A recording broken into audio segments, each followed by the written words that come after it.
RSS ಅಥವಾ ರಾಷ್ಟ್ರೀಯ ಸ್ವಯಂ ಸೇವಕ ಸಂಘವನ್ನ ಪ್ರಾರಂಭ ಮಾಡಿದ್ದೇ ಒಬ್ಬ ಸ್ವಾತಂತ್ರ್ಯ ಹೋರಾಟಗಾರ. ಸ್ವಾತಂತ್ರ್ಯ ಹೋರಾಟದ ಮಂಚೂಣಿಯಲ್ಲಿದ್ದ ಒಬ್ಬ ನವ ಯುವಕ ಕ್ರಾಂತಿಕಾರಿ ಡಾಕ್ಟರ್ ಕೇಶವ್ ಬಲಿರಾಮ್ ಹೆಡಗೇವಾರ್. ಅವರು ಸ್ವಾತಂತ್ರ್ಯ ಹೋರಾಟದ ಎಲ್ಲ ವಿಷಯಗಳನ್ನ ಅರಿತು ಭಾರತದ ದೀರ್ಘಕಾಲೀನ ಉನ್ನತಿಗೋಸ್ಕರ ತನ್ನದೇ ಶೈಲಿಯಲ್ಲಿ ಒಂದು ಸಮಾನ ಮನಸ್ಕ ತಂಡದ ಜೊತೆಗೆ ಕೂಡಿಕೊಂಡು ರಾಷ್ಟ್ರೀಯ ಸ್ವಯಂ ಸೇವಕ ಸಂಘವನ್ನ 1925 ವಿಜಯದಶಮಿ ಅವತ್ತಿನ ಸೆಪ್ಟೆಂಬರ್ 27ಕ್ಕೆ ಪ್ರಾರಂಭ ಮಾಡ್ತಾರೆ. ರಾಷ್ಟ್ರೀಯ ಸ್ವಯಂ ಸೇವಕ ಸಂಘ ಪ್ರಾರಂಭ ಮಾಡಿದ ಮೇಲೆ ಡಾಕ್ಟರ್ ಹೆಡಗೇವಾರ್ ಅವರು ಕ್ರಾಂತಿಕಾರಿಯಾಗಿದ್ದಾಗ ಸ್ವಾತಂತ್ರ್ಯ ಸಂಗ್ರಾಮದಲ್ಲಿ ಏನೆಲ್ಲ ವಿಷಯಗಳನ್ನ ಅರಿತುಕೊಂಡು ಅವರು ಅದರಲ್ಲಿ ಧುಮುಕಿದ್ರು, ಆ ವಿಷಯಕ್ಕೆ ಇನ್ನಷ್ಟು ಸ್ಪಷ್ಟತೆಯನ್ನು ಕೊಡ್ತಾ ಆ ಕೆಲಸವನ್ನ ಮತ್ತೆ ಮುಂದುವರಿಸಿದ್ರು. ಸ್ವಾತಂತ್ರ್ಯ ಹೋರಾಟ ಅನ್ನುವಂಥದ್ದು ಅತ್ಯಂತ ವಿಶಿಷ್ಟವಾಗಿರ್ತಕ್ಕಂಥ ಒಂದು ಪ್ರಕ್ರಿಯೆ. ಜಗತ್ತಿನ ಬೇರೆ ದೇಶಗಳ ಸ್ವಾತಂತ್ರ್ಯ ಹೋರಾಟಕ್ಕೂ ನಮ್ಮ ದೇಶದ ಸ್ವಾತಂತ್ರ್ಯ ಹೋರಾಟಕ್ಕೂ ವ್ಯತ್ಯಾಸ ಇದೆ. ಜಗತ್ತಿನ ಬೇರೆ ದೇಶಗಳ ಸ್ವಾತಂತ್ರ್ಯ ಹೋರಾಟ ಅದು ಸಾಮಾನ್ಯವಾಗಿ ಒಂದು ಏಕಮುಖದ ಹೋರಾಟವಾಗಿದೆ. ಸೈನಿಕರುಗಳ ಮಧ್ಯೆ ಅಥವಾ ಕ್ರಾಂತಿಕಾರಿ ರೂಪದ ಹೋರಾಟಗಳು ನಡೀತಾ ಇತ್ತು, ಯಾವುದೋ ಒಂದು ಕಡೆ ನಡೀತಾ ಇತ್ತು. ಆದ್ರೆ ಭಾರತದ ಸ್ವಾತಂತ್ರ್ಯ ಹೋರಾಟ ಬಹುಮುಖದ ಹೋರಾಟ, ಒಂದು ಮುಖದ್ದಲ್ಲ. ಪ್ಯಾನ್ ಇಂಡಿಯಾ ಹೋರಾಟ ಸಮಸ್ತ ಭಾರತದಲ್ಲಿ ನಡೆದಿದ್ದ. ಏಕಮುಖದಲ್ಲ ಅಂದಾಗ ಅದಕ್ಕೆ ಬಹುಮುಖ, ವಿಶೇಷವಾಗಿ 5 ಮುಖಗಳಲ್ಲಿ ನಮ್ಮ ಸ್ವಾತಂತ್ರ್ಯ ಹೋರಾಟ ನಡೆಯಿತು. ಮೊದಲನೇದು ನಮಗೆಲ್ಲರಿಗೂ ಗೊತ್ತಿರುವ ಹಾಗೆ ಕ್ರಾಂತಿಕಾರಿಗಳ ಮೂಲಕ ಹೋರಾಟ. ಬ್ರಿಟಿಷರು ಯಾವ ರೀತಿಯಲ್ಲಿ ನಮ್ಮ ಯುವಕರ ಜೊತೆ ವರ್ತನೆ ಮಾಡ್ತಾ ಇದ್ರು ಅವರಿಗೆ ಅದೇ ಭಾಷೆಯಲ್ಲಿ ಉತ್ತರ ಕೊಡ್ತಾ ಇದ್ರು. ಏಟಿಗೆ ಇದಿರೇಟು, ಮಾತಿಗೆ ಪ್ರತಿ ಮಾತು, ರಕ್ತಕ್ಕೆ ರಕ್ತ, ಮದ್ದು ಗುಂಡುಗಳಿಗೆ ಪ್ರತಿಯಾಗಿ ಮದ್ದು ಗುಂಡುಗಳು, ಬಂದೂಕಿಗಳಿಗೆ ಬಂದೂಕಿನಿಂದಲೇ ಉತ್ತರ, ಖಡ್ಗಕ್ಕೆ ಖಡ್ಗ. ಹೀಗೆ ಬ್ರಿಟಿಷರಿಗೆ ಯಾವ ಅಂಜಿಕನೂ ಇಲ್ಲದೆ ಉತ್ತರ ಕೊಡ್ತಾ ಇದ್ದಂತ ಒಂದು ದೊಡ್ಡ ಯುವ ಪೀಳಿಗೆ ನಮ್ಮಲ್ಲಿದ್ದು ಅದು ಕ್ರಾಂತಿಕಾರಿ ಹೋರಾಟ. ಅನೇಕ ಕ್ರಾಂತಿಕಾರಿಗಳು ನಾವು ಬಲ್ಲೆವು. ಚಂದ್ರಶೇಖರ್ ಆಜಾದ್, ರಾಮ್ ಪ್ರಸಾದ್ ಬಿಸ್ಮಿಲ್, ಭಗತ್ ಸಿಂಗ್, ರಾಜಗುರು, ಸುಖದೇವ್, ಬಾಗಾ ಜತೀನ್ ಸೇರ್ಕೊಂಡ ಹಾಗೆ ಅನೇಕ ವರ್ಷಗಳಿಂದ ಝಾನ್ಸಿ ರಾಣಿ ಲಕ್ಷ್ಮೀಬಾಯಿ ಸೇರ್ಕೊಂಡ ಹಾಗೆ ಸ್ವಾತಂತ್ರ್ಯ ಹೋರಾಟದಲ್ಲಿ ಕ್ರಾಂತಿಕಾರಿಗಳ ಒಂದು ಸುದೀರ್ಘ ಪರಂಪರೆ ಇದೆ. ಎರಡನೇದು ಅಹಿಂಸಾತ್ಮಕ ಹೋರಾಟ. ಜನರನ್ನ ಸೇರಿಸಿ ಸಭೆ ಸಮಾರಂಭಗಳನ್ನ ಮಾಡಿ ಅವರಿಗೆ ಸ್ವಾತಂತ್ರ್ಯದ ಪರಿಕಲ್ಪನೆ, ಕಾನ್ಸೆಪ್ಟ್ ಅನ್ನ ಮನವರಿಕೆ ಮಾಡಿಕೊಡ್ತಾ ಇದ್ರು. ಸ್ವಾತಂತ್ರ್ಯ ಅಂದ್ರೆ ಏನು, ನನ್ನ ಮತ್ತು ನಿಮ್ಮ ಪಾತ್ರಗಳೇನು, ಸಾಮಾಜಿಕ ಏಕತೆಯ ಮೂಲಕ ಸ್ವಾತಂತ್ರ್ಯವನ್ನು ಪಡ್ಕೊಳ್ಳುವ ಮಾರ್ಗಗಳು ಯಾವುದು. ಹೀಗೆ ಅಹಿಂಸಾತ್ಮಕ ಹೋರಾಟದ ನೇತೃತ್ವವನ್ನು ವಹಿಸಿದ ಅನೇಕ ಮಂದಿ ದೇಶದುದ್ದಗಲ ಪ್ರವಾಸ ಮಾಡಿದ್ರು, ಜನರನ್ನ ಒಂದುಗೂಡಿಸಿದ್ರು, ಜನರ ಮನಸ್ಸನ್ನ ತಟ್ಟಿದ್ರು. ಅದು ಕೂಡ ಒಂದು ದೀರ್ಘಕಾಲದ ಹೋರಾಟ. ಅದರಲ್ಲಿ ಮಹಾತ್ಮ ಗಾಂಧೀಜಿ, ಗೋಪಾಲಕೃಷ್ಣ ಗೋಖಲೆ, ಪಟ್ಟಾಭಿ ಸೀತಾರಾಮಯ್ಯ ಸೇರ್ಕೊಂಡ ಹಾಗೆ ಅನೇಕ ಮಹನೀಯರು ಅದಕ್ಕೆ ಜೋಡ್ಕೊಂಡಿದ್ರು. ಮೂರನೇದು ಸಾಹಿತ್ಯಾತ್ಮಕ ಹೋರಾಟ, ಲಿಟರರಿ ಮೂವ್ಮೆಂಟ್. ಕೆಲವರು ಕವಿತೆಗಳನ್ನು ಬರೆದ್ರು, ಕೆಲವರು ಲೇಖನಗಳನ್ನ ಬರೆದ್ರು, ಕೆಲವರು ಪತ್ರಿಕೆಗಳನ್ನ ಪ್ರಾರಂಭ ಮಾಡಿದ್ರು. ಹೀಗೆ ಸ್ವರಾಜ್ಯ ಸಂಗ್ರಾಮಕ್ಕೆ ಸಾಹಿತಿಗಳು ತಮ್ಮ ರೀತಿಯ ಒಂದು ದೊಡ್ಡ ಕೊಡುಗೆ ಕೊಟ್ಟದ್ದು ನಮ್ಮ ದೇಶದ ವಿಶೇಷತೆ. ಅದು ಆನಂದ ಮಠ ಕಾದಂಬರಿಯ ಮುಖಪುಟದಲ್ಲಿ ಅಥವಾ ಪ್ರಾರಂಭದಲ್ಲೇನೆ ಬಂಕಿಮರ ದೇಶಭಕ್ತಿಯ ಸಾಲುಗಳು, ನಂತರ ಬರ್ತಕ್ಕಂಥ ವಂದೇ ಮಾತರಂ.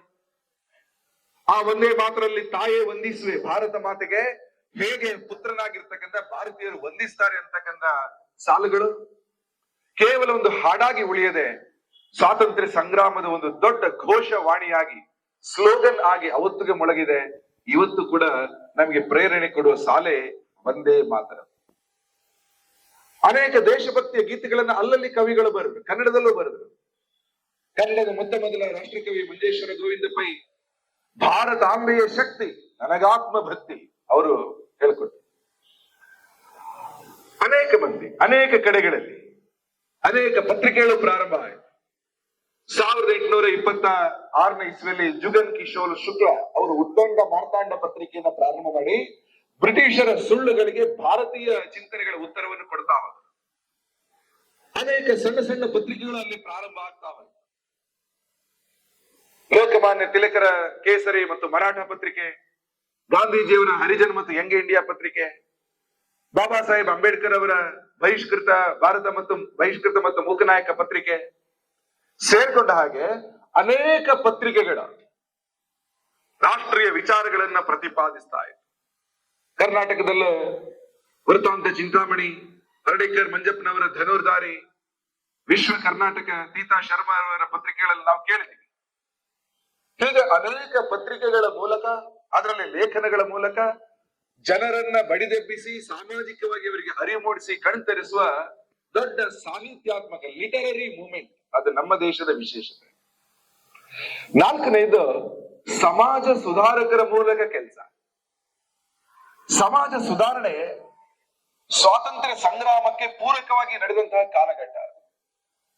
ಒಬ್ಬ ಸ್ವಾಮಿ ವಿವೇಕಾನಂದರು ಅಮೆರಿಕಕ್ಕೆ ಹೋಗಿ ವಾಪಸ್ ಬಂದ್ಮೇಲೆ 1897ರಲ್ಲಿ ಮದ್ರಾಸಲ್ಲಿ ಮಾತಾಡ್ತಾ ಇದ್ದಾಗ ಒಬ್ಬ ಯುವಕ ಸ್ವಾಮಿ ವಿವೇಕಾನಂದರಿಗೆ ಪ್ರಶ್ನೆ ಕೇಳ್ತಾನೆ, ಸ್ವಾಮೀಜಿ ನೀವು ಅಮೆರಿಕಕ್ಕೆ ಇಂಗ್ಲೆಂಡ್ಗೆಲ್ಲ ಹೋಗಿ ಬಂದಿದ್ದೀರಾ, ಇಂಗ್ಲಿಷ್ ಬರುತ್ತೆ, ಬ್ರಿಟಿಷ್ ಜೊತೆಗೆ ನೀವು ಕಾನ್ವರ್ಸ್ ಮಾಡ್ತೀರಾ, ಮಾತುಕತೆ ಮಾಡ್ತೀರಾ, ಇಡೀ ದೇಶ ಓಡಾಡದ ಅನುಭವ ಇದೆ, ಯೌವನ ಇದೆ, you are just 34. Why can't you take the leadership of freedom movement? ಕೇವಲ ಭಾಷಣ ಮಾಡಿ ಊರಿಂದ ಊರಿಗೆ ಹೋದ್ರೆ ಸಾಕ, ಯಾಕೆ ನೀವು ಸ್ವಾತಂತ್ರ್ಯ ಸಂಗ್ರಾಮದ ನೇತೃತ್ವವನ್ನು ವಹಿಸಲ್ಲ ಅಂತ ಕೇಳ್ತಾರೆ. ಪ್ರಶ್ನೆ ಸರಿ ಇತ್ತು. ಅದಕ್ಕೆ ವಿವೇಕಾನಂದರು ಉತ್ತರ ಕೊಡ್ತಾರೆ. ಆ ಯುವಕರ ಉತ್ಸಾಹವನ್ನು ನೋಡಿ, ಡು ಯು ವಾಂಟ್ ಫ್ರೀಡಮ್? ಸ್ವಾತಂತ್ರ್ಯ ಬೇಕಾ? I will get you the freedom by dawn. ನಾಳೆ ಬೆಳಗ್ಗೆ ನಿನಗೆ ಸೂರ್ಯೋದಯಕ್ಕಿಂತ ಮುಂಚೆ ಸ್ವಾತಂತ್ರ್ಯವನ್ನು ತಂದುಕೊಡ್ತೀನಿ. Give me 100 youth. 100 ಯುವಕರನ್ನ ಕೊಡ. ಕಬ್ಬಿಣದ ಮಾಂಸಖಂಡಗಳು ಇರಬೇಕು, ನರ್ವ್ಸ್ ವಿತ್ ಸ್ಟೀಲ್, ಉಕ್ಕಿನ ನರಗಳಿರಬೇಕು, ವಿಲ್ ಪವರ್ ಲೈಕ್ ಥಂಡರ್, ಹೇಳಿದ ಕೆಲಸವನ್ನು ಪರಿಪೂರ್ಣವಾಗಿ ಮಾಡತಕ್ಕಂಥ 100 ಸನ್ನದ್ಧ ಯುವಕರನ್ನ ಕೊಡು, ಈ ದೇಶದ ಚರ್ಯೆಯನ್ನ ಬದಲಾಯಿಸ್ತೀನಿ ಅಂತ ಹೇಳಿದ್ರು. 100 ಮಂದಿ ಸಿಗ್ಲಿಲ್ಲ. ಯುವಕನಿಗೆ ಹೇಳಿದ್ರು, ಮಗು ಬೇಜಾರಾಗಬೇಡ, we will get freedom. Where are the men to digest it? ಬಂದಿರೋ ಸ್ವಾತಂತ್ರ್ಯವನ್ನು ಉಳಿಸಿಕೊಳ್ಳುವಂತ ಜನರಲ್ಲಿದ್ದಾರೆ. ಈಗಲೂ ಕೂಡ ಜಾತಿ ಕಾರಣಕ್ಕೆ ಜಗಳ, ಭಾಷೆ ಕಾರಣಕ್ಕೆ ಜಗಳ, ಅನೇಕ ಕಾರಣಗಳನ್ನು ಹುಡುಕಿ ಜಗಳ ಮಾಡ್ತೀವಿ ನಮ್ಮಲ್ಲಿ. ಇಷ್ಟೊಂದು ಜಗಳ ಬಿರುಕಿನ ಮಧ್ಯೆ ಸಾಮಾಜಿಕ ಸುಧಾರಣೆ ಆಗ್ಬೇಕಾಗಿದೆ. ಶಿಕ್ಷಣ ಬೇಕು, ಮಹಿಳೆಯರ ಸುರಕ್ಷೆ ಬೇಕು, ಅಸ್ಪೃಶ್ಯತೆಯ ದೊಡ್ಡ ಸಮಸ್ಯೆ ದೇಶದಲ್ಲಿ ತಾಂಡವಾಡ್ತಾ ಇದೆ. ಹೀಗಾಗಿ ಬ್ರಿಟಿಷರು ಹೋಗ್ಲೇಬೇಕು. ಅದಕ್ಕಿಂತ ಮುಂಚೆ ಎಲ್ಲ ಸಮಸ್ಯೆಗಳನ್ನು ನಾವೇ ಎದುರಿಸಿ ಪರಿಹಾರ ತಂದು ಸಾಮಾಜಿಕ ಏಕತೆಯ ಮೂಲಕ ನಾವು ಅದನ್ನ ಮಾಡಬೇಕು. ವಿವೇಕಾನಂದರು ಆ ಯುವಕನಿಗೆ ಉತ್ತರ ಕೊಟ್ಟದನ್ನ ದೇಶದಾದ್ಯಂತ ಅನೇಕ ಮಂದಿ ಕೇಳಿಸ್ಕೊಂಡ್ರ. ಕಲ್ಕತ್ತಾದಲ್ಲಿ ಇದ್ದಂತಹ ಭಗಿನಿ ನಿವೇದಿತ ಶಾಲೆಗಳನ್ನು ತೆರೆದ್ರು. ಅಲ್ಲಿ ಅನೇಕ ಮಂದಿ, ಚಿತ್ತರಂಜನ್ ದಾಸ್, ಭೂಪೇಂದ್ರನಾಥ್ ದತ್, ಎಲ್ಲರೂ ಕೂಡ ಅದಕ್ಕೆ ಕೈ ಜೋಡಿಸಿದ್ರು. ದಕ್ಷಿಣದಲ್ಲಿ ಸುಬ್ರಹ್ಮಣ್ಯ ಭಾರತಿ, ಕರ್ನಾಟಕದಲ್ಲಂತೂ ನಾಲ್ವಡಿ ಕೃಷ್ಣರಾಜ ಒಡೆಯರು ಮೈಸೂರಿನಲ್ಲಿ ದೊಡ್ಡ ಕ್ರಾಂತಿಯನ್ನು ಮಾಡಿದ್ರು. TMA ಪೈ ಮಣಿಪಾಲದಲ್ಲಿ, ಬೆಂಗಳೂರಿನಲ್ಲೂ ಕೂಡ ಅನೇಕ ಸಂಸ್ಥೆಗಳು ನಂತರದ ಅನೇಕ ವರ್ಷಗಳಲ್ಲಿ, ಮಹಾರಾಷ್ಟ್ರದಲ್ಲಿ ಲೋಕಮಾನ್ಯ ತಿಲಕರು, ಪಂಜಾಬ್ನಲ್ಲಿ ಲಾಲಾ ಲಜಪತ್ ರಾಯ್, ಉತ್ತರ ಪ್ರದೇಶದಲ್ಲಿ ಪಂಡಿತ್ ಮದನ್ ಮೋಹನ್ ಮಾಳವೀಯ. ಇಡೀ ದೇಶದಲ್ಲಿ ಸಾಮಾಜಿಕ ಸುಧಾರಣೆಯ ಪರ್ವನೇ ಶುರುವಾಯಿತು. ಅಸ್ಪೃಶ್ಯತೆ ನಿವಾರಣೆ, ಸಾಕ್ಷರತೆ, ಶಿಕ್ಷಣ, ಎಲ್ಲರಿಗೂ ಆ ರೀತಿಯ ಸಮಾಜ ಸುಧಾರಣೆಯ ಭಾಗ ಆಯಿತು. ಜೊತೆಗೆ ಸ್ವಾತಂತ್ರ್ಯ ಸಂಗ್ರಾಮನು ನಡೀತಾ ಇತ್ತು. 1947ರಲ್ಲಿ ಸ್ವಾತಂತ್ರ್ಯ ಸಿಕ್ಕುವ ಸಂದರ್ಭದಲ್ಲಿ ಒಂದಷ್ಟು ಮಟ್ಟಿಗೆ ನಮ್ಮ ಸಾಮಾಜಿಕ ಸುಧಾರಣೆ ಹಂತಕ್ಕೆ ತಲುಪಿತ್ತು. ಸ್ವಾತಂತ್ರ್ಯವನ್ನ ಅರಗಿಸಿಕೊಳ್ಳುವ ವಾತಾವರಣ ಇದ್ದ ಕಾರಣ ನಾವಿವತ್ತು 75 ವರ್ಷಗಳ ನಂತರನು ಕೂಡ ಸಾರ್ವಭೌಮ ರಾಷ್ಟ್ರವಾಗಿ ನಾವು ರೂಪುಗೊಳ್ತಾ ಇದ್ದೀವಿ. ಹಾಗಾಗಿ ಸ್ವಾತಂತ್ರ್ಯ ಹೋರಾಟದ 4ನೇ ಮುಖ್ಯ ಅಂಶ ಇದ್ದದ್ದೇ ಸಾಮಾಜಿಕ ಸುಧಾರಣೆಯ ಮುಖ, ಸೋಷಿಯಲ್ ರಿಫಾರ್ಮ್ಸ್. 5ನೇ ಮತ್ತು ಕೊನೆಯದಾಗಿ ಭಾರತದ ಸ್ವಾತಂತ್ರ್ಯ ಸಂಗ್ರಾಮದ ವಿಶೇಷತೆ ಅಂದ್ರೆ ಸಂತ ಮಹಂತರ ಮಾರ್ಗದರ್ಶನ ಮತ್ತು ದೃಷ್ಟಾರರ ಯೋಚನೆಗಳು. What will happen in the future? Swami ವಿವೇಕಾನಂದರು ಏನು 1897ರಲ್ಲಿ ಹೇಳಿದ್ರು, ಅವರು ಹೇಳಿ ಎಕ್ಸಾಕ್ಟ್ 50 ವರ್ಷಕ್ಕೆ ಸ್ವಾತಂತ್ರ್ಯ ಬಂತು. ಅವರು ಹೇಳಿ 50 ವರ್ಷಕ್ಕೆ ಸ್ವಾತಂತ್ರ್ಯ ಬರುವ ಸಂದರ್ಭದಲ್ಲಿ ಅವರ ಕಲ್ಪನೆಯ ಭಾರತನು ಜೊತೆಗೆ ಸಾಗಿ ಬರ್ತಾ ಇತ್ತು. ಹಾಗಾಗಿ ವಿವೇಕಾನಂದರು ಒಬ್ಬರು ದೃಷ್ಟಾರರು, ಮಾರ್ಗದರ್ಶಕರು. ಸ್ವಾಮಿ ದಯಾನಂದ ಸರಸ್ವತಿ, ಸ್ವಾಮಿ ಶ್ರದ್ಧಾನಂದ, ಮಹರ್ಷಿ ಅರವಿಂದ ಘೋಷ್ ಮುಂತಾದ ಅನೇಕ ಮಹರ್ಷಿಗಳು, ಸಾಧಕರು ಭಾರತದ ಸ್ವಾತಂತ್ರ್ಯ ಸಂಗ್ರಾಮಕ್ಕೆ ಒಂದು ದಿಶೆ, ದೃಷ್ಟಿಕೋನವನ್ನು ಕೊಡ್ತಾ ಹೋದರು. ಹೀಗೆ ಭಾರತದ ಸ್ವಾತಂತ್ರ್ಯ ಸಂಗ್ರಾಮ ಬಹುಮುಖದಿಂದ ಕೂಡಿದ್ದು, ಏಕಮುಖದಲ್ಲ, ಮಲ್ಟಿ ಫೆಸೆಟೆಡ್. ಈ ಬಹುಮುಖದ ಸ್ವಾತಂತ್ರ್ಯ ಸಂಗ್ರಾಮ ನಮ್ಮ ದೇಶದಲ್ಲಿ ಏನಾಯ್ತು, ಇದರ 5 ಮುಖದಲ್ಲಿ ಕೆಲಸ ಮಾಡಿದವರು ಡಾಕ್ಟರ್ ಕೇಶವ್ ಬಲಿರಾಮ್ ಹೆಡಗೇವಾರ್. 5 ಮುಖದಲ್ಲಿ ಅವರ ಕೆಲಸಗಳಿವೆ. ಅವರೊಬ್ಬರು ಕ್ರಾಂತಿಕಾರಿ, ಅಹಿಂಸಾತ್ಮಕ ರೂಪದಲ್ಲಿ ಅನೇಕ ಸಭೆ ಸಮಾವೇಶಗಳನ್ನು ನಡೆಸಿದವರು, ನಾಗ್ಪುರದ ಅನೇಕ ಪತ್ರಿಕೆಗಳಿಗೆ ಲೇಖನಗಳನ್ನ ತಲುಪಿಸ್ತಾ ಇರ್ತಕ್ಕಂಥವರು, ಕ್ರಾಂತಿ ಗೀತೆಗಳಿಗೆ ಪ್ರೋತ್ಸಾಹ ಕೊಟ್ಟಂತವರು, ರಾಷ್ಟ್ರೀಯ ಸ್ವಯಂ ಸೇವಕ ಸಂಘದ ಸ್ಥಾಪನೆಯ ಮೂಲಕ ಸಾಮಾಜಿಕ ಸುಧಾರಣೆಯ ಮುಖವನ್ನ ಸ್ವಾತಂತ್ರ್ಯ ಆಯಾಮಕ್ಕೆ ಜೋಡಿಸಿದವರ, ಭವಿಷ್ಯದ ಭಾರತ ಬಗ್ಗೆ ಕನಸು ಕಾಣ್ತಾ ಒಬ್ಬ ದೃಷ್ಟಾರರಾಗಿ, ಮಾರ್ಗದರ್ಶನಕರಾಗಿ ರೂಪುಗೊಂಡವರು. ಹಾಗಾಗಿ ಸ್ವಾತಂತ್ರ್ಯ ಸಂಗ್ರಾಮದ 5 ಮಜಲುಗಳಲ್ಲಿ ಕೆಲಸ ಮಾಡಿದ ಒಬ್ಬ ವ್ಯಕ್ತಿ ಡಾಕ್ಟರ್ ಕೇಶವ್ ಬಲಿರಾಮ್ ಹೆಡಗೇವಾರ್. ಅವರೇ ಸಂಘವನ್ನ ಪ್ರಾರಂಭ ಮಾಡಿದರು. ಅಂತಹ ಒಬ್ಬ ವ್ಯಕ್ತಿ ಈಸ್ ಎ ವಿಷನರಿ. ಅವರು ಸಂಘ ಪ್ರಾರಂಭ ಮಾಡುವ ಮೂಲಕ ಸ್ವಾತಂತ್ರ್ಯ ಸಂಗ್ರಾಮದ ಆಶಯ ಏನಿತ್ತು ಅದಕ್ಕೆ ತನ್ನ ಸಂಘಟನೆಯನ್ನೇ ಸಮರ್ಪಿಸಿಕೊಂಡರು. ಸ್ವಾತಂತ್ರ್ಯ ಸಂಗ್ರಾಮದ ಆಶಯ ಏನು? ಬ್ರಿಟಿಷರನ್ನ ಓಡಿಸುವ, ಬ್ರಿಟಿಷರನ್ನ ಈ ದೇಶದಿಂದ ಹೊರಗಡೆ ಕಳಿಸುವ ಆ ಪ್ರಯತ್ನಕ್ಕೆ ಸ್ವತಂತ್ರ ಸಂಗ್ರಾಮ ಅಂತ ಹೆಸರು ಯಾಕೆ ಬಂತು? ಇನ್ಯಾವುದಾದ್ರೂ ಹೆಸರು ಇಡಬಹುದಿತ್ತು. ಸ್ವ ಅಂದ್ರೆ ನಮ್ಮ ಅಂತ ಅರ್ಥ, ತಂತ್ರ ಅಂದ್ರೆ ವ್ಯವಸ್ಥೆ, ಹಿಂದಿ ಶಬ್ದ ಅದು. ಗಣತಂತ್ರ, ಲೋಕತಂತ್ರ ನೀವೆಲ್ಲ ಕೇಳಿದಿರ. ನಮ್ಮ ವ್ಯವಸ್ಥೆ ಬರ್ಬೇಕು, ನಮ್ಮ ಯೋಚನೆಗಳು ಬರ್ಬೇಕು, ನಮ್ಮ ಥಾಟ್ಸ್ ಬರ್ಬೇಕು, ಬ್ರಿಟಿಷರದ್ದಲ್ಲ. ಬ್ರಿಟಿಷರ್ ಆಡಳಿತ ಮಾಡ್ತಾ ಇದ್ದಾಗ ಪ್ರತಿಯೊಂದರಲ್ಲೂ ಬ್ರಿಟಿಷ್ ಚಿಂತನೆ ಇತ್ತು. ಅದೇನು ಬ್ರಿಟಿಷ್ ಚಿಂತನೆ ಮತ್ತು ನಮ್ಮ ಚಿಂತನೆ ವ್ಯತ್ಯಾಸ? ಸ್ವಾಮಿ ವಿವೇಕಾನಂದರು ಅಮೆರಿಕಕ್ಕೆ ಹೋಗಿ ವಾಪಸ್ ಬಂದಾಗ ಒಮ್ಮೆ ಅವರ ಜರ್ನಿ ಏನಿತ್ತು, ಕೊಲಂಬೋದಿಂದ ಆಲ್ಮೋರ ತನಕ ಉತ್ತರಾಖಂಡದ ಪ್ರಯಾಣದ ವೇಳೆ ಅನೇಕ ಮಂದಿ ಪ್ರಶ್ನೆ ಆಗ್ತಾರೆ. ಒಂದು ಕೇಳಿಬಿಟ್ಟ ಹುಡುಗ, ವಿದೇಶಕ್ಕೂ ಭಾರತಕ್ಕೆ ಏನ್ ವ್ಯತ್ಯಾಸ ಇದೆ? ಆಗ ವಿವೇಕಾನಂದರು ಹೇಳಿದ್ರು, America thinks in terms of economy. ಎಲ್ಲದಕ್ಕೂ ಆರ್ಥಿಕ ಮುಖದಲ್ಲಿ ನೋಡುದು ಅಮೆರಿಕದ ಕೆಲಸ. Europe thinks in terms of trade and commerce. ವ್ಯಾಪಾರ ವಾಣಿಜ್ಯ ಪ್ರತಿಯೊಂದರಲ್ಲೂ ಬಯಸುವಂತದ್ದು ಯುರೋಪಿನ, ಇಂಗ್ಲೆಂಡ್ ಸೇರ್ಕೊಂಡ ಹಾಗೆ ಬ್ರಿಟನ್ನ ಒಂದು ದೊಡ್ಡ ತೀರ್ಮಾನ. ಬ್ರಿಟನ್ ಅಂದ್ರೆ ಇಂಗ್ಲೆಂಡ್, ಸ್ಕಾಟ್ಲೆಂಡ್, ನಾರ್ದರ್ನ್ ಐರ್ಲೆಂಡ್, ಅದು ಸೇರಿದ್ರೆ ಅದು ಬ್ರಿಟನ್. ಹೀಗೆ ಅವರ ಯೋಚನೆ ಆರ್ಥಿಕ ವ್ಯಾಪಾರೀಕರಣದ ಕಡೆಗಿದ್ರೆ, ನಮ್ಮ ಯೋಚನೆ ಏನು?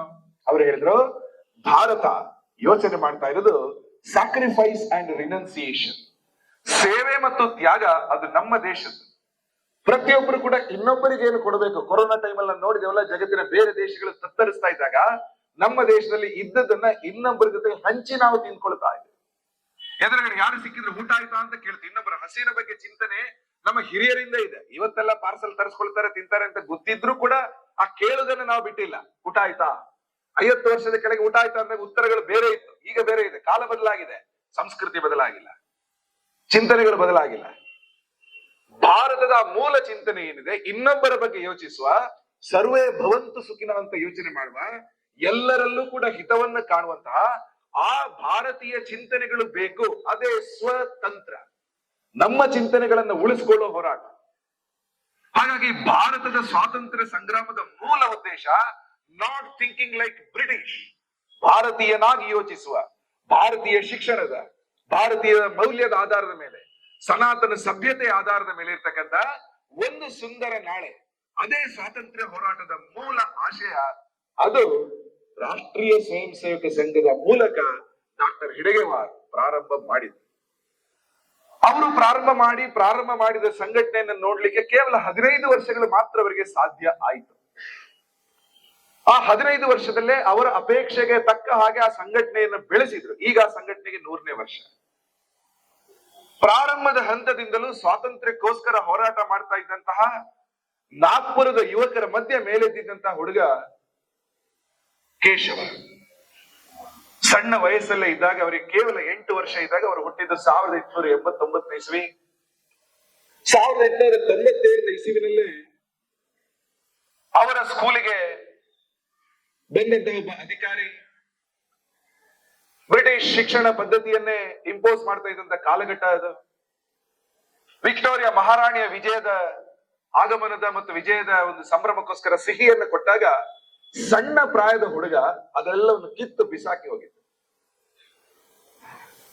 ಅವರು ನೀಲ್ ಸಿಟಿ ಹೈಸ್ಕೂಲ್ ನಾಗ್ಪುರದಲ್ಲಿ ಓದ್ತಾ ಇದ್ದಂತಹ ವಿದ್ಯಾರ್ಥಿ ಆಗಿದ್ದ ಸಂದರ್ಭದಲ್ಲಿ ಒಂದೇ ಮಾತ್ರ ಹೇಳೋದರ ಬಗ್ಗೆ ನಿರ್ಬಂಧ ಇತ್ತು. ಒಮ್ಮೆ ಅಂತ ಮಕ್ಕಳೆಲ್ಲರೂ ಕೂಡ ಪ್ಲಾನ್ ಮಾಡಿದ್ರೆ ಇವತ್ತು ಕ್ಲಾಸಿಗೆ ಮೇಷ್ಟ್ರು ಬರುವಾಗ ನಾವೆಲ್ಲರೂ ಸೇರಿ ಒಂದೇ ಮಾತ್ರ ಹೇಳಬೇಕು. ಅವರ ಅಧಿಕಾರಿಗಳ ಜೊತೆಗೆ ಇತ್ತು. ಅವರಿನ್ನು ಬಂದು ತರಗತಿಗೆ ಬಂದಿದ್ದಾರೆ, ತಕ್ಷಣ ಎಲ್ಲರೂ ನಿಂತು ಒಂದೇ ಮಾತ್ರ ಹೇಳ್ಬಿಟ್ರು. ಯಾರು ಇದನ್ನ ಶುರು ಮಾಡಿದ್ದು, ಯಾರ ಯೋಚನೆ, ಯಾರು ಬಿಟ್ಕೊಡ್ಲಿ. ಈಗಲೂ ತರಗತಿಯಲ್ಲಿ ಮಕ್ಕಳೆಲ್ಲ ಮಾಡ್ತಾರಲ್ಲ, ನಾವೆಲ್ಲ ಮಾಡಿದೀವಲ್ಲ, ಏನು ಆದ್ರೂ ಕೂಡ ನಾವು ಅದರಲ್ಲಿ ಮಾತ್ರ ನಮ್ಮ ಏಕತೆ ಇರುತ್ತೆ, ಒಗ್ಗಟ್ಟು ಇರುತ್ತೆ. ಹಾಗಾಗಿ ಆ ರೀತಿ ಒಂದೇ ಮಾತ್ರ ಘೋಷಣೆಯನ್ನು ಮೊಳಗಿಸಿದ್ದು. ನಂತರ ಅವರಿಗೆ ಆ ಶಾಲೆಯಲ್ಲಿ ಡಿಸ್ಕಂಟಿನ್ಯೂ ಮಾಡಬೇಕಾಯ್ತು. ಅಲ್ಲೇ ಇದ್ದಂತಹ ಸೀತಾ ಬರ್ಡಿ ಒಂದು ಸಣ್ಣ ಬೆಟ್ಟ, ಅಲ್ಲಿ ಬ್ರಿಟಿಷರ ಯೂನಿಯನ್ ಜಾಕ್ ಹಾರ್ತಾ ಇತ್ತು. ಒಂದು ಸಣ್ಣ ತಂಡದ ಜೊತೆಗೆ ಪ್ಲಾನ್ ಮಾಡಿ ಯೂನಿಯನ್ ಜಾಕ್ ಅನ್ನು ಕೆಳಗಿಳಿಸಿ ಆಗ ನಮ್ಮ ಧ್ವಜವನ್ನು ಹಾರಿಸಿದ್ದು ಇದೇ ಕೇಶವ್ ಬಲಿರಾಮ್ ಹೆಡ್ಗೇವಾರ್. ಅಲ್ಲಿ ನಂತರ ಅವರ ಮುಂದಿನ ವಿದ್ಯಾಭ್ಯಾಸಕ್ಕೋಸ್ಕರ ಎಲ್ಲಿ ಬ್ರಿಟಿಷರು ರಾಜಧಾನಿಯನ್ನಾಗಿ ಮಾಡ್ಕೊಂಡಿದ್ರು, ಆಗ ಕೋಲ್ಕತ್ತಾ ರಾಜಧಾನಿ, ಆ ಕೋಲ್ಕತ್ತಾಕ್ಕೆ ನೇರ ಹೋದ್ರು. ಸಿಂಹವನ್ನು ಅದರ ಗುಹೆಯಲ್ಲೇ ಎದುರಿಸಿದ ರೀತಿಯಲ್ಲಿ ನಾಗ್ಪುರದಿಂದ ಕೋಲ್ಕತ್ತಾಕ್ಕೆ ಡಾಕ್ಟರ್ ಹೆಡ್ಗೇವಾರ್ ಹೋಗ್ತಾ ಇದ್ದಾರೆ ಅಂತ ಗೊತ್ತಾದಾಗ ಬ್ರಿಟಿಷ್ ಗುಪ್ತಚರರು ಆ ಮಾಹಿತಿಯನ್ನು ಕಲೆ ಹಾಕಿದ್ರು. ದಾರಿ ಮಧ್ಯೆ ಜಬಲ್ಪುರದಲ್ಲಿ ಅವರು ಎಳೆದು ಬ್ರಿಟಿಷ್ ಗುಪ್ತಚರ ಇಲಾಖೆಗೆ ಚಳ್ಳೆ ಹಣ್ಣನ್ನ ತಿನ್ನಿಸಿ ನಂತರ ಅವರು ಕಲ್ಕತ್ತಾಗೆ ಹೋದದ್ದು ಕೂಡ ಒಂದು ದೊಡ್ಡ ನಿದರ್ಶನ ಇದೆ. ಕಲ್ಕತ್ತಾದಲ್ಲಿ ಹೋದದ್ದು ಮೆಡಿಕಲ್ ಎಜುಕೇಶನ್ ಇವರು ಓದ್ತಾ ಇದ್ರು, ಜೊತೆಗೆ ಕ್ರಾಂತಿಕಾರಿಗಳ ಕೆಲಸವನ್ನು ಮಾಡ್ತಾ ಇದ್ರು. ಅನೇಕ ಕ್ರಾಂತಿಕಾರಿ ಪ್ರಮುಖರ ಪರಿಚಯ ಆಯಿತು. ಅನುಶೀಲನ ಸಮಿತಿ ಅದರ ಕಾರ್ಯಕರ್ತರಾಗಿ ರೂಪುಗೊಂಡು ಅದರ ಯೋಜನೆಯಲ್ಲಿ ತಮ್ಮನ್ನು ತಾವು ತೊಡಗಿಸಿಕೊಂಡು ಹೀಗೆ ಅನೇಕ ಕ್ರಾಂತಿಕಾರಿ ಚಟುವಟಿಕೆಗಳ ಮೂಲಕ ಕೋಲ್ಕತ್ತಾದಲ್ಲಿ ಬ್ರಿಟಿಷ್ ಸರ್ಕಾರಕ್ಕೆ ಮಾಹಿತಿ ಬರ್ತಾ ಇತ್ತು. There is a person we should observe, mister Keshav Baliram Hedgewar. ದೂರದಿಂದ ಗಮನಿಸ್ತಾ ಇತ್ತು. ಅನೇಕ ಬಾರಿ ಅವರಿಗೆ ಗೊತ್ತಾಗ್ತಾ ಇತ್ತು ಬ್ರಿಟಿಷರಿಗೆ ನಾಗ್ಪುರ ಅಥವಾ ಮಹಾರಾಷ್ಟ್ರದ ಭಾಗ ಏನಿತ್ತು, ಇವತ್ತು ನಾವೇನು ಮಹಾರಾಷ್ಟ್ರ ಕರೀತೀವಿ, ಹಿಂದೆ ಅದನ್ನು ವಿದರ್ಭ ಅಂತೆಲ್ಲ ಕರಿತಾ ಇದ್ರು. ಈಗಲೂ ವಿದರ್ಭ ಒಂದು ಏರಿಯಾ ಇದೆ. ಆ ಪ್ರದೇಶಗಳ ಅನೇಕ ಕ್ರಾಂತಿಕಾರಿಗಳಿಗೆ ಮದ್ದುಗುಂಡುಗಳು, ಪಿಸ್ತೂಲನ್ನು ಕಳಿಸ್ಲಿಕ್ಕೆ ಇವರು ಏನಾದ್ರೂ ಇಲ್ಲಿಗೆ ಬಂದಿದ್ದಾರಾ ಅಂತ ಅವರ ಮೇಲೆ ಗುಮಾನಿ. ಅನೇಕ ಕ್ರಾಂತಿಕಾರಿ ಗುಪ್ತ ಚಟುವಟಿಕೆಗಳನ್ನು ಮಾಡ್ತಾ ಇದ್ದಾರೆ. 1911 ಇಸವಿ ಡಿಸೆಂಬರ್ ತಿಂಗಳಲ್ಲಿ ರಾಜಧಾನಿ ಕಲ್ಕತ್ತಾದಿಂದ ಡೆಲ್ಲಿಗೆ ಶಿಫ್ಟ್ ಆಯಿತು. ಅದಾದ ನಂತರನೂ ಕೂಡ ಅನೇಕ ಸಂದರ್ಭಗಳಲ್ಲಿ ಕಲ್ಕತ್ತಾದ ಕ್ರಾಂತಿಕಾರಿ ಚಟುವಟಿಕೆಗಳಲ್ಲಿ ಅತ್ಯಂತ ಸಕ್ರಿಯ ವ್ಯಕ್ತಿ ಯಾರು ಅಂತ ಆಗಿನ ಕಾಲದ ಒಂದು 6-7 ವರ್ಷದ ಕಡತಗಳನ್ನ ನೋಡಿದ್ರೆ, ಬ್ರಿಟಿಷ್ ಫೈಲ್ಸ್ ನೋಡಿದ್ರೆ ಡಾಕ್ಟರ್ ಕೇಶವ್ ಬಲಿರಾಮ ಹೆಡ್ಗೇವಾರ್ ಅವರ ಹೆಸರು ನಮ್ಗೆ ಕಾಣಿಸುತ್ತೆ. ಲೋಕಮಾನ್ಯ ತಿಲಕರು 1920 ಇಸವಿಯಲ್ಲಿ ತೀರ್ಕೊಂಡ್ರು. ತಿಲಕರು ತೀರ್ಕೊಂಡ ಮೇಲೆ ಭಾರತದ ಸ್ವಾತಂತ್ರ್ಯ ಸಂಗ್ರಾಮದ ಸ್ವರೂಪ ಮತ್ತು ಚರ್ಯೆ ವೇಗಗಳೆಲ್ಲ ಬದಲಾಗ್ತಾವೆ. ಅವರು ತೀರ್ಕೊಂಡ ನಂತರ 27 ವರ್ಷದಲ್ಲಿ ಭಾರತಕ್ಕೆ ಸ್ವಾತಂತ್ರ್ಯ ಬಂತು, ಸರಿ. ಆದ್ರೆ ಆ 27 ವರ್ಷದಲ್ಲಿ 3 ಪ್ರಮುಖ ಸ್ವಾತಂತ್ರ್ಯ ಆಂದೋಲನದ ಸಂದರ್ಭಗಳು ಬಂತು. 1921 ಇಸವಿಯಲ್ಲಿ ಅಸಹಕಾರ ಚಳವಳಿಗೆ ಸಂಬಂಧಪಟ್ಟ ಒಂದು ಹೋರಾಟ. 1930 ಇಸವಿಯಲ್ಲಿ ಉಪ್ಪು ಮತ್ತು ಜಂಗಲ್ ಕಾನೂನಿಗೆ ಸಂಬಂಧಪಟ್ಟ ಕಾನೂನಿನ ವಿರುದ್ಧದ ಹೋರಾಟ. 1942 ಇಸವಿಯಲ್ಲಿ ಕ್ವಿಟ್ ಇಂಡಿಯಾ ಆ ಹೋರಾಟ. ಈ 3 ಹೋರಾಟದಲ್ಲಿ ಸಂಘದ ಜೊತೆ ಗುರುತಿಸಿದ್ದ ಅನೇಕ ಮಂದಿ ಪಾಲ್ಗೊಂಡಿದ್ರು, including doctor Keshav Baliram, except 42 ಆಗ ಅವರು ತೀರ್ಕೊಂಡಿದ್ರು. 21ನೇ ಇಸವಿಯ ಸಂದರ್ಭದಲ್ಲಿ ಡಾಕ್ಟರ್ ಹೆಡ್ಗೇವಾರ್ ಬಹಳ ಪ್ರಖರವಾಗಿ ಭಾಷಣ ಮಾಡ್ತಾ ಇದ್ರು. ಅವರ ಭಾಷಣ ಎಷ್ಟು ಪ್ರಖರ ಆಗಿತ್ತು ಅಂದ್ರೆ ಬ್ರಿಟಿಷರ ಕಿವಿಗಳು ಅದನ್ನು ಕೇಳುವಾಗಲೇ ಅವರು ಕಾದ ಸೀಸ ಸುರಿದಂಗ ಆಗ್ತಾ ಇತ್ತು. ಅನೇಕ ಕಡೆಗಳಲ್ಲಿ ಅವರ ಭಾಷಣದ ಉಲ್ಲೇಖಗಳನ್ನ ಮಾಡ್ತಾರೆ. ಈಗಲೂ ಕೂಡ ಕೋರ್ಟ್ಗಳಲ್ಲಿ ಡಾಕ್ಟರ್ ಕೇಶವ್ ಬಲಿರಾಮ್ ಹೆಡ್ಗೇವಾರ್ ಮಾಡಿದ ಭಾಷಣ ಅದನ್ನ ಅನೇಕ ಬಾರಿ ಉಲ್ಲೇಖ ಮಾಡ್ತಾರೆ. ಅದರ ಒಂದು ಸಾಲನ್ನು ನಾನು ಓದ್ತೀನಿ. ಅವರು ಹೇಳ್ತಾರೆ ಕೋರ್ಟ್ ಅಲ್ಲಿ, ಇದು 1921ರಲ್ಲಿ ಹೇಳಿದಂತಹ ಮಾತು. Just as it is true that one should always be ready to be imprisoned or to be sent to Kalapani or to be get hanged, it is equally true that one should not at all be in the confusion that going to prison is like reaching heavens. As if this imprisonment itself means achieving freedom. One should definitely not understand that filling prison will get us freedom or Swarajya. The truth is that one can serve the nation in many ways by being out of prison. ಜೈಲಿಗೆ ಹೋಗುವುದು ಅಂದ್ರೆ ಸ್ವಾತಂತ್ರ್ಯ ಸಂಗ್ರಾಮಕ್ಕೆ ಬಲ ಕೊಟ್ಟ ಹಾಗೆ. ಈ ತರ ಅನೇಕ ಭಾಷಣಗಳನ್ನು ಅವರು ಮಾಡ್ತಾರೆ. ಆಗಿನ ಬ್ರಿಟಿಷ್ ಸರ್ಕಾರಕ್ಕೆ ಇದು ಕಂಟೆಂಪ್ಟ್ ಆಫ್ ಕೋರ್ಟ್ಗಳ ಕೆಲವು ಕಡೆಗಳಲ್ಲಿ ಆಗಿತ್ತು. ಜೈಲಿಗೆ ಹೋಗೋದ್ರೆ ಇಷ್ಟು ಸಾರಾ ಸಗಟಾಗಿ ಅವರು ವಿರೋಧ ಮಾಡಿದ್ರು. ಹಾಗಾಗಿ 21ನೇ ಇಸ್ವಿಯಲ್ಲಿ ಅವರಿಗೆ ಜೈಲಾಗುತ್ತೆ. 21ನೇ ಇಸ್ವಿಯಲ್ಲಿ ಜೈಲು ವಾಸವನ್ನು ಮುಗಿಸಿ ಮುಂದಿನ ವರ್ಷ ಬಂದಾಗ ಅವರ ಸ್ವಾಗತ ಮಾಡಲಿಕ್ಕೆ ಬಂದವರೇ ವಿಠಲ್ ಭಾಯ್ ಪಟೇಲ್. ವಿಠಲ್ ಭಾಯ್ ಪಟೇಲ್ ಅವರು ಸರ್ದಾರ್ ವಲ್ಲಭಭಾಯಿ ಪಟೇಲ್ ಅವರ ಸಹೋದರ. ಹೀಗಾಗಿ ಅತ್ಯಂತ ಪ್ರಮುಖ ಕಾಂಗ್ರೆಸ್ ನೇತಾರರು ಡಾಕ್ಟರ್ ಹೆಡಗೇವಾರ್ ಅವರನ್ನ ಸ್ವೀಕಾರ ಮಾಡ್ಲಿಕ್ಕೆ ಆಗ್ಲೇ ಹೊರಗಡೆ ಬಂದಿದ್ರು. ಆಗ ಇದ್ದಂತ ಅನೇಕ ಹಿರಿಯರ ಪೈಕಿ ಡಾಕ್ಟರ್ ಮುಂಜೆ ಅಂತ ಬಹಳ ಹಿರಿಯ ಸ್ವಾಭಿಮಾನಿ ಹೋರಾಟಗಾರ ನಾಗ್ಪುರದಲ್ಲಿ, ಅವರ ಮಾರ್ಗದರ್ಶನ ಸಲಹೆ ಆಧಾರದ ಮೇಲೆ ಅನೇಕ ಕಾರ್ಯಕ್ರಮಗಳನ್ನು ಆಯೋಜನೆ ಮಾಡಿದ್ರು. ಅನೇಕ ಸಂದರ್ಭಗಳಲ್ಲಿ 1925ನೇ ಇಸಲಿ ರಾಷ್ಟ್ರೀಯ ಸ್ವಯಂ ಸೇವಕ ಸಂಘ ಪ್ರಾರಂಭ ಆದ ಮೇಲೆ ಡಾಕ್ಟರ್ ಹೆಡಗೇವಾರ್ ಈ ಸಂಘಟನೆಯ ವಿಸ್ತಾರ ಎಕ್ಸ್ಪಾನ್ಷನ್ಗೋಸ್ಕರ ಹಗಲಿರಲು ಕೆಲಸ ಮಾಡಿದ್ರು. ತನ್ನ ಪ್ರತಿಭೆ, ಯೋಚನೆ ಎಲ್ಲವನ್ನೂ ಕೂಡ ಅದಕ್ಕೆ ಧಾರೆ ಇರುತ್ತೆ.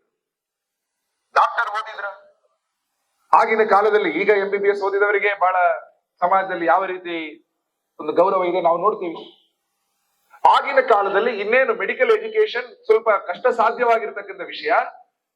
ಆದ್ರೆ ವೈದ್ಯಕೀಯ ಶಿಕ್ಷಣ ಪಡೆದಿದ್ರು ಕೂಡ ಡಾಕ್ಟರ್ ಹೆಡಗೇವಾರ್ ಯಾವುದೇ ರೀತಿಯ ವೃತ್ತಿಗೆ ಅವರು ಇಳಿಯೋದಿಲ್ಲ. ಆದ್ರೆ ಸಂಘಕ್ಕೋಸ್ಕರ ಸಂಪೂರ್ಣ ಸಮಯವನ್ನು ಅವರು ಕೊಡ್ತಾರೆ. ಅದೇ ಸಂದರ್ಭದಲ್ಲಿ ಅನೇಕ ಸಂಘಟನೆಗಳಿಗೆ ಸಂಬಂಧಪಟ್ಟ ವಿಷಯಗಳು ಕೂಡ ಅಲ್ಲಿ ಆಗ್ತಾ ಹೋಯ್ತು. ನಾಗ್ಪುರದಲ್ಲೇ ಪಕ್ಕನೆ ಒಂದು ವೇದ ಶಾಲೆ, ಅಲ್ಲಿಗೆ ವಿದ್ಯಾರ್ಥಿಯಾಗಿ ಬಂದಂತಹ ಒಬ್ಬ ತರುಣ ಕ್ರಾಂತಿಕಾರಿ ಶಿವರಾಮ್ ರಾಜಗುರು. ಭಗತ್ ಸಿಂಗ್, ರಾಜಗುರು, ಸುಖದೇವ್, ಈ ಮೂರು ತ್ರಿಮೂರ್ತಿಗಳ ಹೆಸರು ನಾವೇನು ಕೇಳ್ತೀವಿ, ಬಹಳ ಪ್ರೇರಣಾದಾಯಿ ಕ್ರಾಂತಿಕಾರಿಗಳು. ಅದರ ರಾಜಗುರು ಅವರು ಸಂಘದ ಸ್ವಯಂ ಸೇವಕರಾಗ್ತಾರೆ. ಬ್ರಿಟಿಷ್ ಆಫೀಸರ್ ಸ್ಯಾಂಡರ್ಸ್ ನ ಕೊಲೆ ಪ್ರಕರಣ ನಮಗೆ ಗೊತ್ತೇ ಇದೆ. ಹಿಂದೆ ಸೈಮನ್ ಗೋ ಬ್ಯಾಕ್ ಚಳವಳಿಯಲ್ಲಿ ಲಾಲಾ ಲಜಪತ್ ರಾಯ್ ಅವರು ತೀರ್ಕೊಂಡಿದ್ರು, ಕಾಯ್ತಾ ಇದ್ರು. ಒಂದು ನಿರ್ದಿಷ್ಟ ಸಮಯ ಸಿಕ್ಕಿದಾಗ ಸ್ಯಾಂಡರ್ಸ್ ಅನ್ನ ವಧೆ ಮಾಡ್ಲಿಕ್ಕೆ ಹೊಂಚ ಹಾಕ್ತಾ ಇದ್ರು. ಆ ತಂಡದ ಒಂದು ದೊಡ್ಡ ಕೆಲಸ ನಾವೆಲ್ಲ ಕೇಳಿದೀವಿ. ಇನ್ನೊಬ್ಬ ಯಾರ ಅಧಿಕಾರಿ ಬಂದು ಇವರ ಗುಂಡಿಗೆ ಸಾಯ್ತಾರೆ, ಸರಿ. ಆದ್ರೆ ಪ್ರತೀಕಾರದ ಧ್ವನಿ ಬ್ರಿಟಿಷ್ ಸರ್ಕಾರವನ್ನ ಅಲುಗಾಡಿಸುತ್ತೆ. ಅಧಿಕಾರಿಯ ಹತ್ಯೆ, ರಾಜ್ಗುರುವನ್ನ ಹುಡುಕ್ತಾರೆ ಪೊಲೀಸರು. ಅಂತ ಸಂದರ್ಭದಲ್ಲಿ ಕ್ರಾಂತಿಕಾರಿ ರಾಜ್ಗುರು ಅವರಿಗೆ ಆಶ್ರಯ ಕೊಡಿಸುವಂತೆ ಮಾಡಿದ್ದು ಡಾಕ್ಟರ್ ಕೇಶವ್ ಬಲರಾಮ್ ಹೆಡಗೇವಾರ್. ಅವರ ಜೊತೆಗಿದ್ದಂತಹ ಸಂಘದ ಕಾರ್ಯಕರ್ತ ಬಯ್ಯಾಜಿ ದಾಣಿ, ಅವರ ಫಾರ್ಮ್ ಹೌಸ್ ಅಲ್ಲಿ ರಾಜ್ಗುರು ಅವರು ಆಶ್ರಯವನ್ನ ಪಡ್ಕೊಂಡಿದ್ರು. ಬಯ್ಯಾಜಿ ದಾಣಿ ನಂತರದ ವರ್ಷಗಳಲ್ಲಿ ಪಂಡಿತ್ ಮದನ್ ಮೋಹನ್ ಮಾಳವಿ ಅವರು ಪ್ರಾರಂಭ ಮಾಡಿದ ಬನಾರಸ್ ಹಿಂದೂ ಯೂನಿವರ್ಸಿಟಿಗೆ ಹೋಗಿ ಅಲ್ಲಿ ಪ್ರಾಧ್ಯಾಪಕರಾಗಿದ್ದಂತ MS ಗೋಳ್ವಲ್ಕರ್, ಮಾಧವ್ ಸದಾಶಿವರಾವ್ ಗೋಳ್ವಲ್ಕರ್ ಅವರನ್ನ ಸಂಘದ ವಿಚಾರದ ಅದಕ್ಕೆ ಆಕರ್ಷಣೆ ಮಾಡಿ ವಾಪಸ್ ಸಂಘಕ್ಕೆ ಕರ್ಕೊಂಡು ಬಂದದ್ದು ಬಯ್ಯಾಜಿ ದಾಣಿಯವರು. ಆ ರೀತಿಯ ಸಂಘಕ್ಕೋಸ್ಕರ ಸಮರ್ಪಿತ ವ್ಯಕ್ತಿ ಬಯ್ಯಾಜಿ ದಾಣಿ.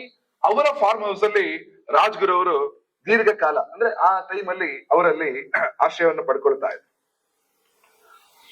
1928ನೇ ಇಸ್ವಿಯಲ್ಲಿ ಸೈಮನ್ ಕಮಿಷನ್ ಬಂದಂತ ಸಂದರ್ಭ ನಂತರ, ಅಂದ್ರೆ ಅದಕ್ಕಿಂತ ಮುಂದೆ ಮತ್ತು ಹಿಂದೆ ನಾಗ್ಪುರದಲ್ಲಿ ದೊಡ್ಡ ಪ್ರಮಾಣದಲ್ಲಿ ಹರತಾಳಗಳು ನಡೀತಾ ಇತ್ತು, ಪ್ರೊಟೆಸ್ಟ್ಗಳು ನಡೀತಾ ಇತ್ತು. ಸೈಮನ್ ಗೋ ಬ್ಯಾಕ್ ಈ ಶಬ್ದಗಳನ್ನು ನಾವು ಕೇಳ್ತಾ ಇದ್ವಿ. ನಾಗ್ಪುರದಲ್ಲಿ ಆಯೋಜನೆ ಮಾಡಿದ ಹರತಾಳಗಳಲ್ಲಿ ಬಹುತೇಕ ಮಂದಿ ಸಂಘದ ಸ್ವಯಂ ಸೇವಕರೇ ಆಗಿದ್ದರು.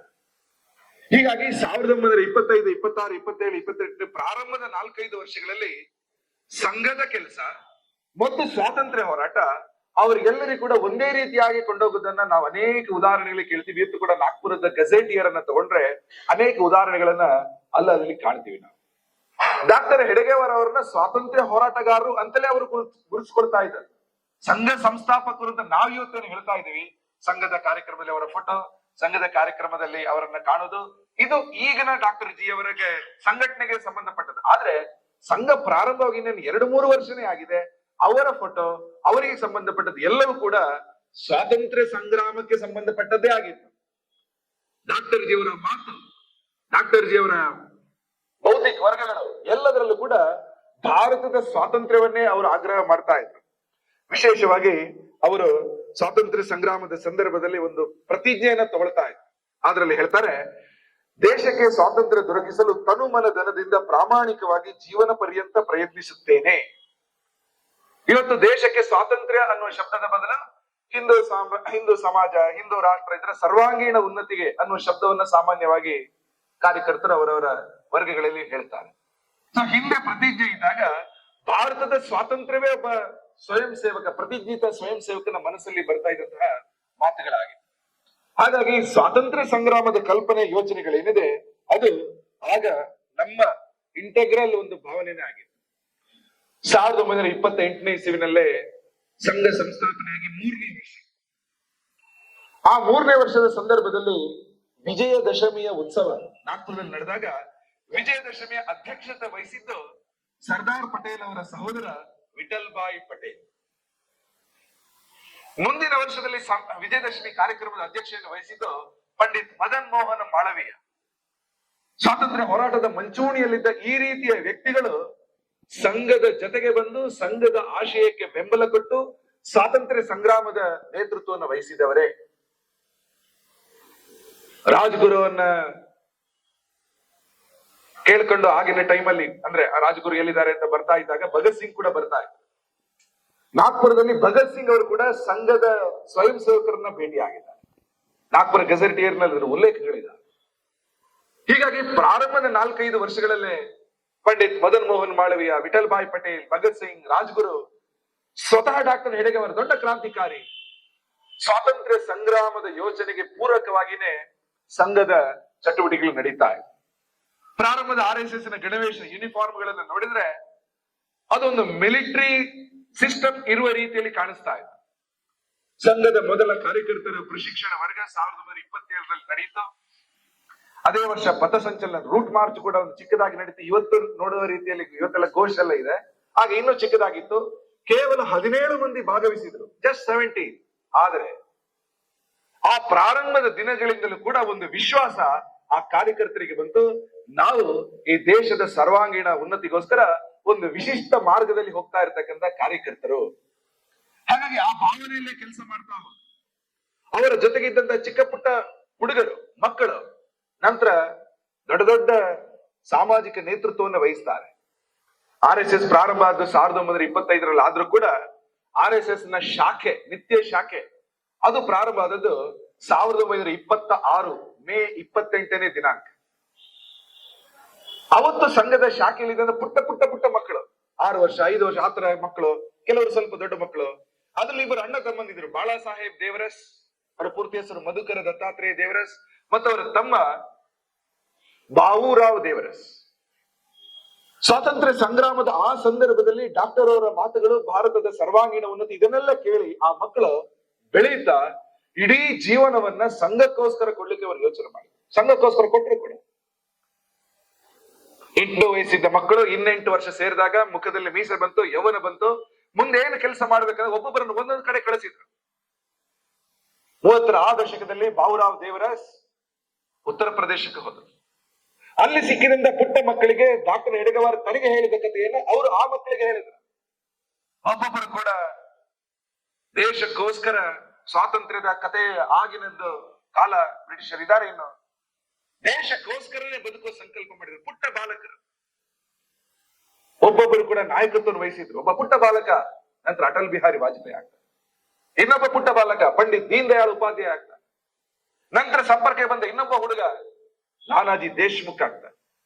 ಹೀಗೆ ಬಾವೂರಾವ್ ದೇವರಸರ ಮೂಲಕ ಅನೇಕ ಮಂದಿ ಆ ರೀತಿಯ ಸಮಾಜಕ್ಕೆ ಸರ್ವಸ್ವ ಕೊಡುವ ಒಂದು ಪದ್ಧತಿ, ಕೇವಲ ಹೋರಾಟದಲ್ಲಿ ಭಾಗವಹಿಸಿ ಮರಳಿ ಮನೆ ಸೇರುವುದಲ್ಲ, ಕೇವಲ ಒಂದು ಕಾರ್ಯಕ್ರಮ ಅಟೆಂಡ್ ಮಾಡಿ ಮತ್ತೆ ಮನೆಗೆ ಹೋಗಿ ತನ್ನ ಕೆಲಸದಲ್ಲಿ ಮೀಟ್ ಆಗುದಲ್ಲ, ಜೀವನ ಇಡೀ ಆ ಕೆಲಸ ಮಾಡುದು ಸಣ್ಣ ವಿಷಯ ಅಲ್ಲ. ಚಿಕ್ಕ ವಯಸ್ಸಿನಲ್ಲಿ ಆ ರೀತಿ ಜೀವನವನ್ನ ಧಾರೆ ಏರಿಸುವ ಸಂಕಲ್ಪವನ್ನ ಸ್ವತಃ ಡಾಕ್ಟರ್ ಹೆಡ್ಗೇವಾರ್ ಮಾಡಿದ್ರು. ಅವರು ಅವರ ಜೀವನವನ್ನೇ ಕೊಟ್ಟರು. ಹೀಗಾಗಿ ದೇಶಕ್ಕೋಸ್ಕರ ಬದುಕುವ, ದೇಶಕ್ಕೋಸ್ಕರ ಜೀವಿಸುವ, ಜೀವನದ ಕೊನೆ ಉಸಿರಿನವರೆಗೆ ರಾಷ್ಟ್ರ ಸಮರ್ಪಿತ ಬದುಕನ್ನ ನಡೆಸುವ ಸಂಕಲ್ಪದೊಂದಿಗೆ ಅನೇಕ ಯುವಕರುಗಳು ಸಂಘವನ್ನ ಸೇರ್ತಾ ಬಂದರು. ಅನೇಕ ಮಂದಿ 1930 ಇಸವಿನಲ್ಲಿ ನಮ್ಮ ದೇಶದಲ್ಲಿ ದೊಡ್ಡ ಹೋರಾಟ ನಡೆಯಿತು. ಆ ಹೋರಾಟ ಉಪ್ಪಿನ ಸತ್ಯಾಗ್ರಹಕ್ಕೆ ಸಂಬಂಧಪಟ್ಟು ನಾವೆಲ್ಲ ಕೇಳಿದ್ದೇವೆ, ಮಹಾತ್ಮ ಗಾಂಧೀಜಿಯವರು ಮಾಡ್ತಾರೆ. ಅದೇ ಸಂದರ್ಭದಲ್ಲಿ ಇನ್ನೊಂದು ಸತ್ಯಾಗ್ರಹ ಮಾಡಬೇಕಾದ ಪರಿಸ್ಥಿತಿ ಬಂತು. ಅದು ಕಾನೂನು ಕಾಡಿಗೆ ಸಂಬಂಧಪಟ್ಟದಾಗಿ. ಅದನ್ನ ವಿರೋಧಿಸಿ ಸತ್ಯಾಗ್ರಹ ಮಾಡಿದ್ದು ಡಾಕ್ಟರ್ ಹೆಡ್ಗೇವಾರ್ ಅವರೇ. ನಮಗೆ ಇತಿಹಾಸದ ಪಠ್ಯ ಪುಸ್ತಕದಲ್ಲಿ ಒಂದು ಸತ್ಯಾಗ್ರಹದ ಬಗ್ಗೆ ಮಾಹಿತಿ ಇದೆ, ಇನ್ನೊಂದು ಸತ್ಯಾಗ್ರಹದ ಬಗ್ಗೆ ಮಾಹಿತಿ ಇಲ್ಲ. ಡಾಕ್ಟರ್ ಹೆಡ್ಗೇವಾರ್ ಈಗ ಸಂಘದ ಮುಖ್ಯಸ್ಥರು. ಅವರಿಗೆ ಸರಸಂಘ ಚಾಲಕ ಹೆಸರು ಕೂಡ ಕೊಟ್ಟಿದ್ದಾರೆ. ಸಂಸ್ಕೃತ ಶಬ್ದ ಸರ ಅಂದ್ರೆ ಪ್ರಮುಖ, ಪ್ರಧಾನ, ಸಂಘ ಚಾಲಕ ಅಂದ್ರೆ ಸಂಘವನ್ನ ನಡೆಸುವವನು, ಇಡೀ ಸಂಘಟನೆಯನ್ನು ನಡೆಸುವವನು ಅನ್ನುವ ಜವಾಬ್ದಾರಿ ಡಾಕ್ಟರ್ ಹೆಡ್ಗೇವಾರ್ ಅವರ ಬಳಿ ಇದೆ. ಆ ಜವಾಬ್ದಾರಿಯೊಂದಿಗೆ ಹೋರಾಟ ಮಾಡುವುದು ಸರಿ ಹೋಗಲ್ಲ ಅನ್ನುವ ಕಾರಣಕ್ಕೋಸ್ಕರ ಆ ಜವಾಬ್ದಾರಿಯನ್ನ ತಾತ್ಕಾಲಿಕವಾಗಿ ಇನ್ನೊಬ್ಬ ಮುಖಂಡ ಪ್ರಾಂಜಪೆ ಅವರಿಗೆ ಕೊಟ್ಟು ಜೈಲಿಗೆ ಹೋಗ್ತಾರೆ, ಯವತ್ನಾಮಾಳಿಗೆ. ಜೈಲಿಗೆ ಹೋದ ತಕ್ಷಣ ಅಲ್ಲಿ ಬ್ರಿಟಿಷ್ ಸರ್ಕಾರ ಇನ್ನೇನು ಕ್ರಮ ಕೈಗೊಳ್ಳುತ್ತೆ ಅನ್ನೋ ಬಗ್ಗೆ ಎಲ್ಲರಿಗೂ ಎಚ್ಚರಿಕೆ ಕೊಡ್ತಾರೆ. ಮುಂದಿನ 10-15 ವರ್ಷ ನಮ್ಮ ಮಾರ್ಗದರ್ಶನ ಹೇಗೆ ಇರಬೇಕು, ಅಂದ್ರೆ ನಮ್ಮ ಮಾರ್ಗ ಹೇಗಿರ್ಬೇಕು ಅನ್ನೋದ್ರ ಬಗ್ಗೆ ಅವರಿಗೆ ಮಾರ್ಗದರ್ಶನ ಮಾಡ್ತಾ ಇದ್ದಾರೆ. ಹೀಗೆ ಡಾಕ್ಟರ್ ಹೆಡ್ಗೇವಾರ್ ಸಂಘ ಪ್ರಾರಂಭ ಮಾಡಿದ ಮೇಲೆ ಕೂಡ ಅವರು ಜೈಲಿಗೆ ಹೋಗ್ತಾರೆ ಸ್ವಾತಂತ್ರ್ಯ ಹೋರಾಟಕ್ಕೋಸ್ಕರ. ಅವರ ಜೊತೆ ಇದ್ದಂತ ಅನೇಕ ಮಂದಿ, ಆ ಜಂಗಲ್ ಸತ್ಯಾಗ್ರಹ ಅದರಲ್ಲಿ ಭಾಗವಹಿಸಿದ ಅನೇಕ ಮಂದಿ ಸಂಘವನ್ನು ಕೂಡ ಅರಿಯುತ್ತಾರೆ, ಸಂಘದ ಯೋಚನೆಗಳನ್ನು ಕೂಡ ಅವರು ಬೆಂಬಲಿಸ್ತಾರೆ. ಆದ್ರೆ ಮುಖ್ಯ ಉದ್ದೇಶ ಏನು? ಬ್ರಿಟಿಷರನ್ನ ಓಡಿಸುವುದೇ ಮುಖ್ಯ ಉದ್ದೇಶ ಅಂತ ಅವರು ಹೇಳ್ತಾರೆ. 1930 ಅದೇ ಇಸವಿ ಜನವರಿ 26ರಂದು ಆಗಿನ ರಾಷ್ಟ್ರೀಯ ಕಾಂಗ್ರೆಸ್ ಏನಿತ್ತು, ಸ್ವಾತಂತ್ರ್ಯ ಹೋರಾಟ ಮಾಡುವಂತ ಆಗಿನ ಇಂಡಿಯನ್ ನ್ಯಾಷನಲ್ ಕಾಂಗ್ರೆಸ್ ಸಂಪೂರ್ಣ ಸ್ವರಾಜ್ಯದ ಒಂದು ನಿರ್ಣಯವನ್ನ ಮಂಡಿಸಿದೆ. ಇಡೀ ಸ್ವರಾಜ್ಯ ಬೇಕು. ಇನ್ಫ್ಯಾಕ್ಟ್ ಇದೇ ರೀತಿಯ ಒಂದು ಭಾಷಣವನ್ನ 1920ನೇ ಇಸವಿನಲ್ಲಿ ಡಾಕ್ಟರ್ ಹೆಡ್ಗೇವಾರ್ ನಾಗ್ಪುರದಲ್ಲಿ ನಡೆದಂತಹ ಕಾಂಗ್ರೆಸ್ ಅಧಿವೇಶನದಲ್ಲಿ ಮಂಡಿಸಿದ್ರು. ಆದ್ರೆ ಅದಕ್ಕೆ ಎಲ್ಲರ ಒಪ್ಪಿಗೆ ಸ್ವೀಕಾರ ಇರಲಿಲ್ಲ. ಆದ್ರೆ ವಿಚಾರದ ಬಗ್ಗೆ ಎಲ್ಲರೂ ಮೆಚ್ಚುಗೆ ವ್ಯಕ್ತಪಡಿಸಿದ್ರು. ಏನು ಪೂರ್ಣ ಸ್ವರಾಜ್ಯ ಅಂತ. ಡಾಕ್ಟರ್ ಹೆಡ್ಗೇವಾರ್ಗೆ ಬಹಳ ಖುಷಿ ಆಯ್ತು. 10 ವರ್ಷ ನಂತರ ಆದ್ರೂ ಇದು ಪಾಸ್ ಆಯ್ತಲ್ಲ. ಡಾಕ್ಟರ್ ಹೆಡ್ಗೇವಾರ್ ಅವತ್ತೇ ಅದೇ ದಿನ ಶಾಖೆಗಳಲ್ಲಿ ಒಂದು ದೊಡ್ಡ ನಿರ್ಣಯವನ್ನ ಸ್ವಾಗತ ಮಾಡುವುದನ್ನು ತಗೊಳ್ತಾರೆ. ಅವರು ಹೇಳ್ತಾರೆ, ಎಲ್ಲ ಶಾಖೆಗಳಿಗೆ ಸೂಚನಾ ಪತ್ರ ಕೊಟ್ಟು ಸ್ವಾತಂತ್ರ್ಯದ ಕಲ್ಪನೆ ಮತ್ತು ಅವಶ್ಯಕತೆ ಇದರ ಬಗ್ಗೆ ಸಂಜೆ 6 ಗಂಟೆಗೆ ಒಂದು ಬೌದ್ಧಿಕ್, ಅವಾಗ ಅದನ್ನ ರಾಜಕೀಯ ವರ್ಗ ಅಂತ ಕರೀತಾರೆ, ಈಗ ನಾವು ಬೌದ್ಧಿಕ್ ವರ್ಗ ಅಂತ ಕರಿತೀವಿ, ಹಿಂದಿನ ಶಬ್ದಗಳು ಬೇರೆ ಇತ್ತು, ಆ ರೀತಿಯ ಒಂದು ಭಾಷಣವನ್ನ ಏರ್ಪಡಿಸ್ತಾರೆ. ಸ್ವಾತಂತ್ರ್ಯದ ಕಲ್ಪನೆಯ ಬಗ್ಗೆ ಸಂಘದ ಶಾಖೆಯಲ್ಲಿ ಮಾತು. ಯಾವಾಗ? 1930 ಜನವರಿ 26. ನಂತರ ಮುಂದಿನ ವರ್ಷ 50ನೇ ಇಸವಿಯಲ್ಲಿ ಭಾರತ ಪೂರ್ಣ ಸ್ವರಾಜ್ಯದ ಘೋಷಣೆಯನ್ನ ಸಾಕ್ಷೀಕರಿಸಿದಾಗ, ಗಣತಂತ್ರದ ದಿನ ಜನವರಿ 26 ಬಂದಾಗ ಅದೇ ಡೇಟ್ ಅನ್ನು ಅವರು ಸಿಲೆಕ್ಟ್ ಅಂದ್ರೆ ಭಾರತದ ನೇತೃತ್ವ ವಹಿಸಿದ ಅದೇ ಡೇಟ್ ಅನ್ನು ಸಿಲೆಕ್ಟ್ ಮಾಡ್ತಾರೆ. ಯಾಕೆಂದ್ರೆ ಪೂರ್ಣ ಸ್ವರಾಜ್ಯವನ್ನು 30ನೇ ಇಸವಿಯಲ್ಲಿ ನಾವು ತಗೊಂಡಿದ್ವಿ. ಹೀಗಾಗಿ ಸ್ವರಾಜ್ಯದ ಪರಿಕಲ್ಪನೆಯನ್ನ, ಗಣರಾಜ್ಯ ಅಂತ ಇವತ್ತೇನು ನಾವು ಕರಿತೀವಿ, ಅವತ್ತಿನ ಮಟ್ಟಿಗೆ ಪೂರ್ಣ ಸ್ವರಾಜ್ಯದ ಪರಿಕಲ್ಪನೆಯನ್ನ ಶಾಖೆಗಳಲ್ಲಿ ಆಚರಿಸಿದ, ಸಾಮಾನ್ಯ ಮಕ್ಕಳು ಆಚರಿಸಿದ ಸಂಘಟನೆ ಯಾವ್ದಾದ್ರಿದ್ರೆ ಅದು ರಾಷ್ಟ್ರೀಯ ಸ್ವಯಂ ಸೇವಕ ಸಂಘ 1930. ಈಗಲೂ ಕೂಡ ನಾಗ್ಪುರದ ಕಚೇರಿಯಲ್ಲಿ ಅದಕ್ಕೆ ಸಂಬಂಧಪಟ್ಟ ಅನೇಕ ಅಂಶಗಳು, ದಾಖಲೆಗಳು ಕೂಡ ಈಗ ಅಲ್ಲಿ ನಾವು ಕಾಣ್ತಾ ಹೋಗ್ತೇವೆ. ಹಾಗೇನೆ 1930 ಇಸವಿಯಲ್ಲಿ ಜಂಗಲ್ ಸತ್ಯಾಗ್ರಹ ಇನ್ನೇನು ಜೈಲಿಗೆ ಹೋಗುವ ಮುಂಚೆ ಡಾಕ್ಟರ್ ಹೆಡ್ಗೇವಾರ್ ಅವರೊಂದು ಭಾಷಣ ಮಾಡ್ತಾರೆ. ಆ ಭಾಷಣದ ಸಾರಾಂಶ, ಸ್ವಾತಂತ್ರ್ಯಕ್ಕಾಗಿ ನಾವು ಬ್ರಿಟಿಷರ ಬೂಟುಗಳನ್ನ ಕಾಲಿನಿಂದ ಕಳಚಿ ಅವುಗಳಿಂದಲೇ ಅವರ ಶಿರವನ್ನ ರಕ್ತಮಯಗೊಳಿಸುವವರೆಗೆ ಆ ರೀತಿಯ ಎಲ್ಲ ಮಾರ್ಗಗಳು ಸ್ವಾತಂತ್ರ್ಯ ಪ್ರಾಪ್ತಿಗಾಗಿ ನನ್ನ ಸಾಧನಗಳಾಗಬಹುದು. ಇದು ಸ್ವಾತಂತ್ರ್ಯ ಸಂದರ್ಭದಲ್ಲಿ, ಅಂದ್ರೆ 30ನೇ ಇಸವಿಯಲ್ಲಿ ಸಂಘ ಪ್ರಾರಂಭ ಆಗಿ 5 ವರ್ಷ ಆಗಿದೆ. ಆಗ ಬ್ರಿಟಿಷರನ್ನು ಓಡಿಸುವ ಮಾತನ್ನ ಹೇಳ್ತಾ ಇದ್ದಾರೆ. ದೇಶವನ್ನು ಸ್ವತಂತ್ರಗೊಳಿಸಬೇಕಿದೆ ಎಂಬುದಷ್ಟೇ ನನಗೆ ಗೊತ್ತು ಅನ್ನುವಂಥದ್ದು ಅವರ ಭಾಷಣದ ಕನ್ಕ್ಲೂಷನ್. ಹೀಗಾಗಿ 1930ನೇ ಇಸವಿಯ ಆ ಸಂದರ್ಭದಲ್ಲಿ ಅತ್ಯಂತ ಹೆಚ್ಚು ಸ್ವಾತಂತ್ರ್ಯ ಸಂಗ್ರಾಮದ ಬಗ್ಗೆ ನಾಗ್ಪುರದಲ್ಲಿ ಮಾತಾಡ್ತಾ ಇದ್ದವರು ಯಾರು ಅಂತ ಈಗಲೂ ನೀವು ನಾಗ್ಪುರದ ಯಾವ್ದಾದ್ರು ಗೆಜೆಟಿಯರ್ ನೋಡಿದ್ರೆ ಉತ್ತರ ಡಾಕ್ಟರ್ ಕೇಶವ್ ಬಲಿರಾಮ್ ಹೆಡ್ಗೇವಾರ್. ಅವ್ರು ಯಾರು? ಸಂಘದ ಸಂಸ್ಥಾಪಕರೇ. ಆ ನಂತರ ಅನೇಕ ಕಡೆಗಳಲ್ಲಿ ಈ ಜಂಗಲ್ ಸತ್ಯಾಗ್ರಹಕ್ಕೆ ಬೆಂಬಲ ಬರುತ್ತೆ. ವಿಶೇಷವಾಗಿ ಅಪ್ಪಾಜಿ ಜೋಶಿ ಅವರ ಜೊತೆಗೆ ಇದ್ದಂತ ಇನ್ನೊಬ್ಬ ಕಾರ್ಯಕರ್ತರು, ದಾದಾರಾವ್ ಪರಮಾರ್ಥ ಅವರು, ನಂತರ ಅವರು ಬಂಗಾಳಕ್ಕೆ ಹೋಗಿ ಅಲ್ಲಿ ಸಂಘದ ಕೆಲಸವನ್ನು ಮಾಡ್ತಾರೆ, ಮದ್ರಾಸಲ್ಲೂ ಮಾಡ್ತಾರೆ. ಹಾಗೇನೆ ಅಲ್ಲಿ ಇದ್ದಂತಹ ಮಾರ್ತಾಂಡ್ ರಾವ್ ಜೋಗ್, ಅನೇಕ ಮಂದಿ ಈ ಕೆಲಸಕ್ಕೆ ಅಂದ್ರೆ ಸತ್ಯಾಗ್ರಹದ ಸಂದರ್ಭಗಳಲ್ಲೂ ನಂತರ ಕೂಡ ಡಾಕ್ಟರ್ ಹೆಡ್ಗೇವಾರ್ ಅವರ ಜೊತೆಗೆ ಅವರು ಹೋಗ್ತಾರೆ. 1931ರ ವಿಜಯದಶಮಿಗೆ ಡಾಕ್ಟರ್ ಜಿ ಅವರು ಜೈಲಲ್ಲಿ ಇದ್ರು. ವಿಜಯದಶಮಿ ಬಂದ್ಬಿಟ್ಟಿದೆ. ಜೈಲಿನಲ್ಲೇ ಇದ್ದವರಿಗೆ ಒಂದು ಬೌದ್ಧಿಕನ್ನ ಭಾಷಣವನ್ನು ಅವರು ಮಾಡ್ತಾರೆ. ಆ ಸಂದರ್ಭದಲ್ಲಿ 1931ರ ವಿಜಯದಶಮಿ ಅವರು ಮಾಡಿದ ಮಾತು, ದೇಶದ ಪಾರತಂತ್ರ್ಯವು ಕೊನೆಗೊಂಡು ಎಲ್ಲಿ ತನಕ ಸಂಪೂರ್ಣ ಸಮಾಜವು ಬಲಶಾಲಿ ಮತ್ತು ಆತ್ಮನಿರ್ಭರವಾಗುವುದಿಲ್ವೋ ಅಲ್ಲಿ ತನಕ ಏ ಮನಸ್ಸೇ, ಅಂದ್ರೆ ಅವರ ಮನಸ್ಸಿಗೆ ಹೇಳುವಂಥದ್ದು ಎಲ್ಲರದ್ದು, ಏ ಮನಸ್ಸೇ, ನಿನ್ನ ವೈಯಕ್ತಿಕ ಸುಖವನ್ನು ಬಯಸುವ ಅಧಿಕಾರ ನಿನಗಿಲ್ಲ. ಹೀಗೆ ಅನೇಕ ಮಂದಿ ಸ್ವಾತಂತ್ರ್ಯದ ಬಗ್ಗೆ ಸಂಘದ ಸರಸಂಘ ಚಾಲಕರಾಗಿದ್ದ ಡಾಕ್ಟರ್ ಹೆಡ್ಗೇವಾರ್ ಸೇರ್ಕೊಂಡ ಹಾಗೆ ಅನೇಕ ಸ್ವಯಂ ಸೇವಕರು ಎಲ್ಲೆಲ್ಲ ಇದ್ರು ಅವರೆಲ್ಲ ಅದೇ ರೀತಿ ಮಾತಾಡ್ತಾ ಇದ್ರು. ಅದಾದ ನಂತರ ಅವರ ಬಿಡುಗಡೆ ಆಗುತ್ತೆ. ಜೈಲಿಗೆ ಹೋಗಿ ಬಂದ್ಮೇಲೆ ಇವರು ಇನ್ನೇನು ಮಾಡ್ತಾರೆ ಅಂತ ಅವರ ಮೇಲೆ ಬ್ರಿಟಿಷ್ ಸರ್ಕಾರ ನಿರೀಕ್ಷಣೆ ಮಾಡ್ತಾ ಇತ್ತು. 1932ನೇ ಇಸವಿಯಲ್ಲಿ ಡಿಸೆಂಬರ್ 15ನೇ ತಾರೀಕು, ಆಗ ಮಧ್ಯ ಭಾರತ, ಈಗಿನ ಮಧ್ಯಪ್ರದೇಶ ಅಂತ ಕರಿಬಹುದು, ಮಧ್ಯ ಭಾರತ ಪ್ರಾಂತ ಸಂಘದಲ್ಲಿ ಯಾರು ಕೆಲಸ ನಿರ್ವಹಿಸ್ತಾರೆ ಅವರ ಮೇಲೆ ಸ್ವಲ್ಪ ಕಣ್ಣಿಟ್ಕೊಂಡು ಸರ್ಕಾರಿ ಕೆಲಸದಲ್ಲಿ ಇರುವವರು ಅಲ್ಲಿಗೆ ಹೋಗಬಾರದು ಅಂತ, ಈಗ ಅದನ್ನ ತೆಗೆದಾಕಿದೆ ಸರ್ಕಾರ. ಸರ್ಕಾರಿ ಕೆಲಸದಲ್ಲಿ ಇರುವವರು ಅಲ್ಲಿಗೆ ಹೋಗಬಾರದು ಅನ್ನೋ ರೀತಿಯಲ್ಲಿ ಒಂದು ಅರ್ಥದ ನಿಷೇಧವನ್ನು ಹೊಂದ್ತಾರೆ. ಸಂಘ ಪ್ರಾರಂಭವಾಗಿ 7 ವರ್ಷ ಆಗಿದೆ ಅಷ್ಟೇ, ಜಸ್ಟ್ 7 years. ಬ್ರಿಟಿಷರ ಒಂದು ಕಣ್ಗಾವಲು, ಸಂಘದ ಚಲನ ಬಲಗಳನ್ನು ಅವರು ನೋಡ್ತಾ ಇದ್ರು. ಹೀಗಾಗಿ ಸಂಘದ ಅನೇಕ ಕಾರ್ಯಕರ್ತರು ಯಾರಾಗ ಸರ್ಕಾರದಲ್ಲಿ ಇದ್ರೋ ಅವರು ಸಂಘದ ನೇರ ಕೆಲಸ ಮಾಡ್ಲಿಕ್ಕೆ ಸ್ವಲ್ಪ ಹಿಂಜರಿದ್ರು. ಅದೇ ಮಾನಸಿಕತೆಯಿಂದ ಇತ್ತೀಚಿನವರೆಗೂ ಕೆಲವರು ಮನಸ್ಸಲ್ಲಿತ್ತು. ಬೇಡ, ಆದ್ರೆ ಕಳೆದ ವರ್ಷ ನಿಮಗೆಲ್ಲ ಗೊತ್ತೇ ಇದೆ, ಕೇಂದ್ರ ಸರ್ಕಾರ ಆ ಎಲ್ಲ ರೀತಿಯ ನಿರ್ಬಂಧಗಳನ್ನ ತೆರವು ಮಾಡಿದೆ. ಸಂಘದ ಕೆಲಸ ಏನು? ಇಟ್ಸ್ ಸೋಶಿಯೋ ಕಲ್ಚರಲ್ ವರ್ಕ್, ಸಾಮಾಜಿಕ ಸಾಂಸ್ಕೃತಿಕ ಕೆಲಸ, ಇದು ಯಾವುದೇ ಬೇರೆ ರೀತಿಯ ಕೆಲಸ ಅಲ್ಲ. ಹಾಗಾಗಿ ಬ್ರಿಟಿಷ್ ಸರ್ಕಾರ ಆ ರೀತಿಯ ಒಂದು ನಿಷೇಧವನ್ನ ಅವರು ಹೊಮ್ಮಿಸಿದ್ರು. 1937ನೇ ಇಸ್ವಿಯಲ್ಲಿ ಒಂದು ಸಣ್ಣ ಘಟನೆ ತೇಜ್ಪುರ್ ಅಂತಕ್ಕಂಥ ಒಂದು ಜಾಗದಲ್ಲಿ ನಡೆಯಿತು. ಅಲ್ಲಿ ಪಂಡಿತ್ ನೆಹರು ಅವರು ಧ್ವಜವನ್ನ ಅರಳಿಸಬೇಕಿತ್ತು. ಭಾರತದ ಸ್ವಾತಂತ್ರ್ಯಕ್ಕೋಸ್ಕರ ಭಾಷಣ ಮಾಡ್ಬೇಕಿತ್ತು. ಆ ಧ್ವಜ ಒಂದನೇ ನಮ್ಗೆ ಗೊತ್ತೇ ಇದೆ, ಬಹಳ ಶ್ರದ್ಧೆಯಿಂದ ಎಲ್ಲರೂ ನಿಂತಿದ್ದಾರೆ, ಧ್ವಜವನ್ನು ಅರಳಿಸ್ಬೇಕು. ಧ್ವಜ ಮಧ್ಯಕ್ಕೆ ಹೋಗಿ ಸಿಕ್ಕಾಕೊಳ್ಳುತ್ತೆ. ಧ್ವಜದ ಕಂಬ ಇದೆ, ಮಧ್ಯದಲ್ಲಿ ಇದೆ. ಆಗ ಒಬ್ಬ ಯುವಕ ಓಡ್ಕೊಂಡು ಬಂದು ಮಧ್ಯಭಾಗಕ್ಕೆ ಆ ಕಂಬವನ್ನ ಹತ್ತಿ ಧ್ವಜವನ್ನ ಸಿಕ್ಕನ್ನ ಬಿಡಿಸಿ ಮೇಲೆಗೆ ಅವನೇ ಆರೋಹಣ ಮಾಡ್ತಾನೆ, ನಂತರ ಕೆಳಗಿಳಿತಾನೆ. ಅವರ ಹೆಸರು ಕಿಶನ್ ಸಿಂಗ್ ಪರದೇಸಿ. ಯಾರು ಈ ಕಿಶನ್ ಸಿಂಗ್ ಅಂದ್ರೆ?